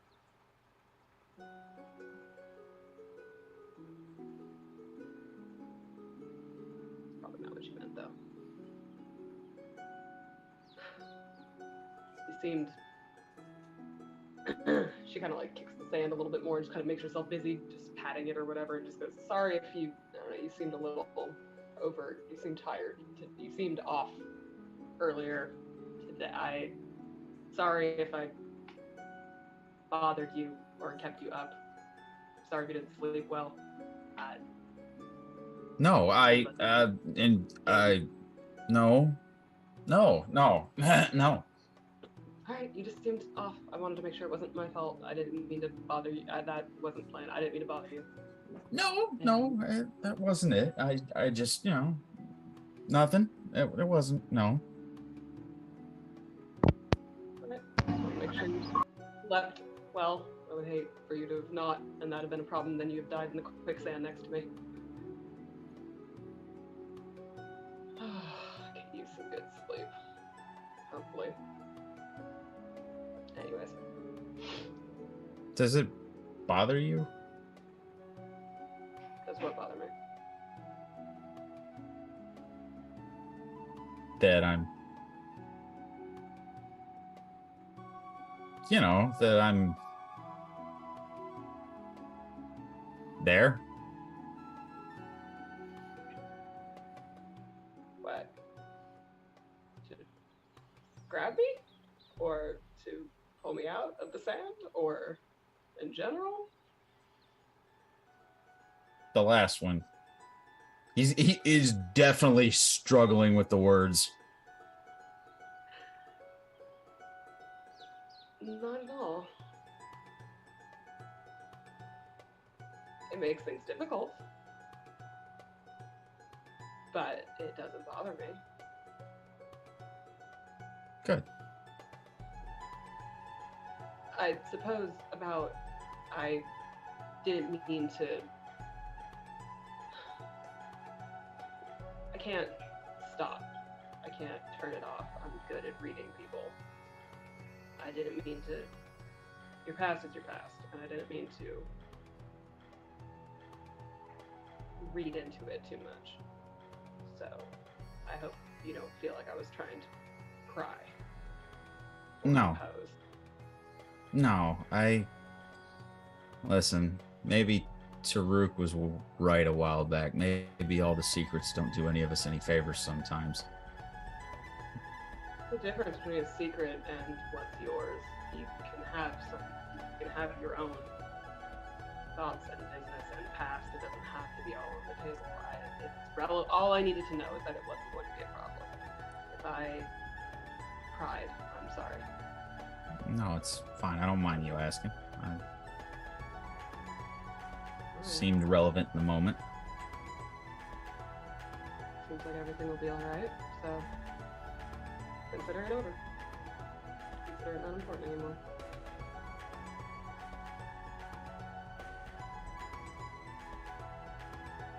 Glad you're okay.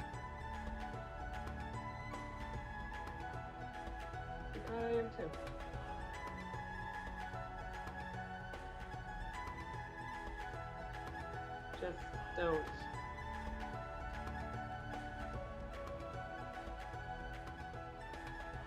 Just don't, please.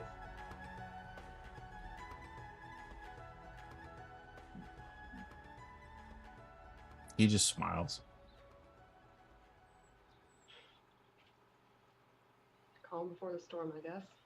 She seems pleasant. Yeah, I'm surprised to see her, honestly. I don't know. I guess I figured after all this time I don't know.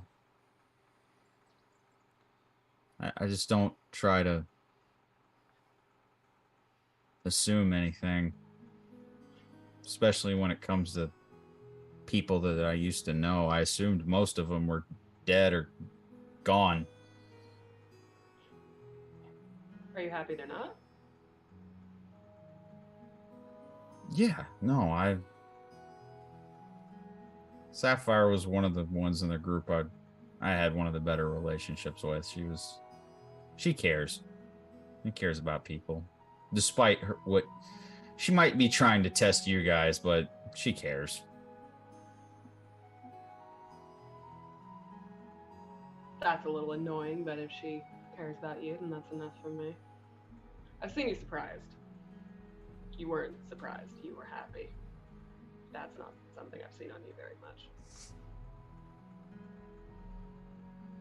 It's happening more and more frequently nowadays. It's good to hear.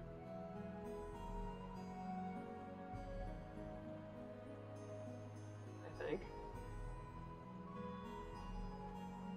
But, you looked happy.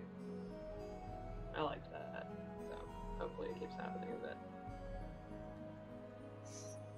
I hope so too. Tell me you haven't thought of this, though. If this lot of ours is the new group, that's going to be interesting. Oh, I know. Those legends are going to be strange. God, I'm a part of it, too. You sure are. And you can I be don't- sure that I will embellish on every detail. You think you could possibly embellish more than... No embellishment could live up to the real thing, darling. I don't think... I think you guys might be... I'll leave it at this. You guys might be who you thought me and my group were. I didn't think you or your group were anything, but I take your point. I don't know if that's true for, well, I think it's true for most of... I don't think the assassin has a nice ring to it for the history books. Or the courtesan, for that matter. Well, we'll come up with a better name then.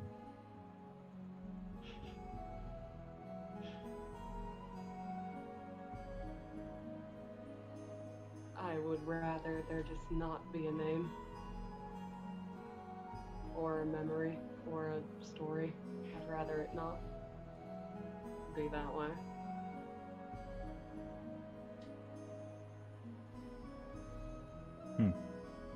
Don't worry, I'll think of one for you. More and more I'm feeling more like the priestess more and more than maybe I could have been. Which is strange. Now, after I left, I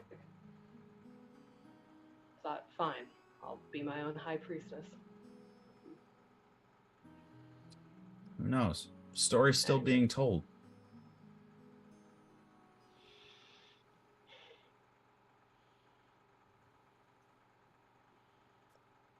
I'm glad to be in it. Even if I'm not the focal point of it anymore. Glad to be here.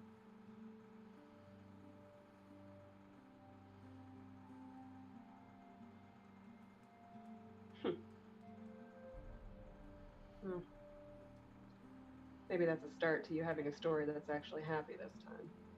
One where you actually...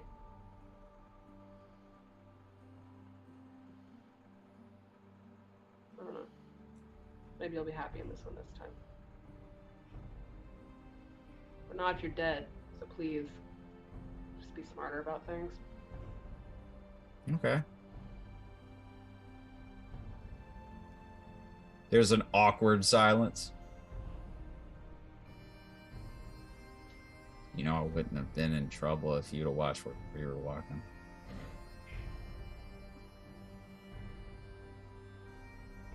I'm not going to take flip about being bumbling from you, Metagast.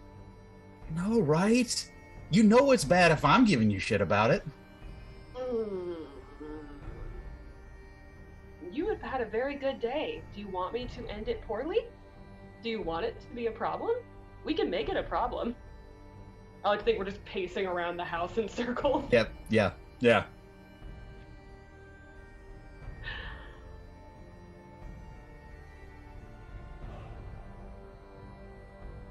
I'll watch where I'm stepping back.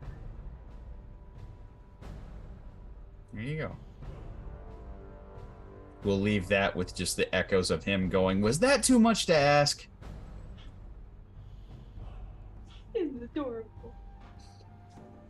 I did have one thing for Tim before we jumped off of here, but I think he had to go. So we'll pick up with that when we come back. I think that's a good place to leave off for tonight. I think that is the perfect place to leave off for the night. The feels. The Oh. feels. There were so many feels in this episode. So many feels. A lot of RP, guys, I know. It was the good. first one back, and we were trying to set up a lot of things. We're trying to reset the table, so to speak, and yeah, like, great stuff, y'all. Wonderful. That was fun. Well, ladies and gentlemen, thank you for joining us. Thank you all for watching. I was watching the Twitch chat. We were getting some good views in there. So thank you everyone who was watching. Thanks everyone who's going to be listening to this later. It's great to be back. It really is. Missed it so much. Life's been interesting these past few months, and we have definitely needed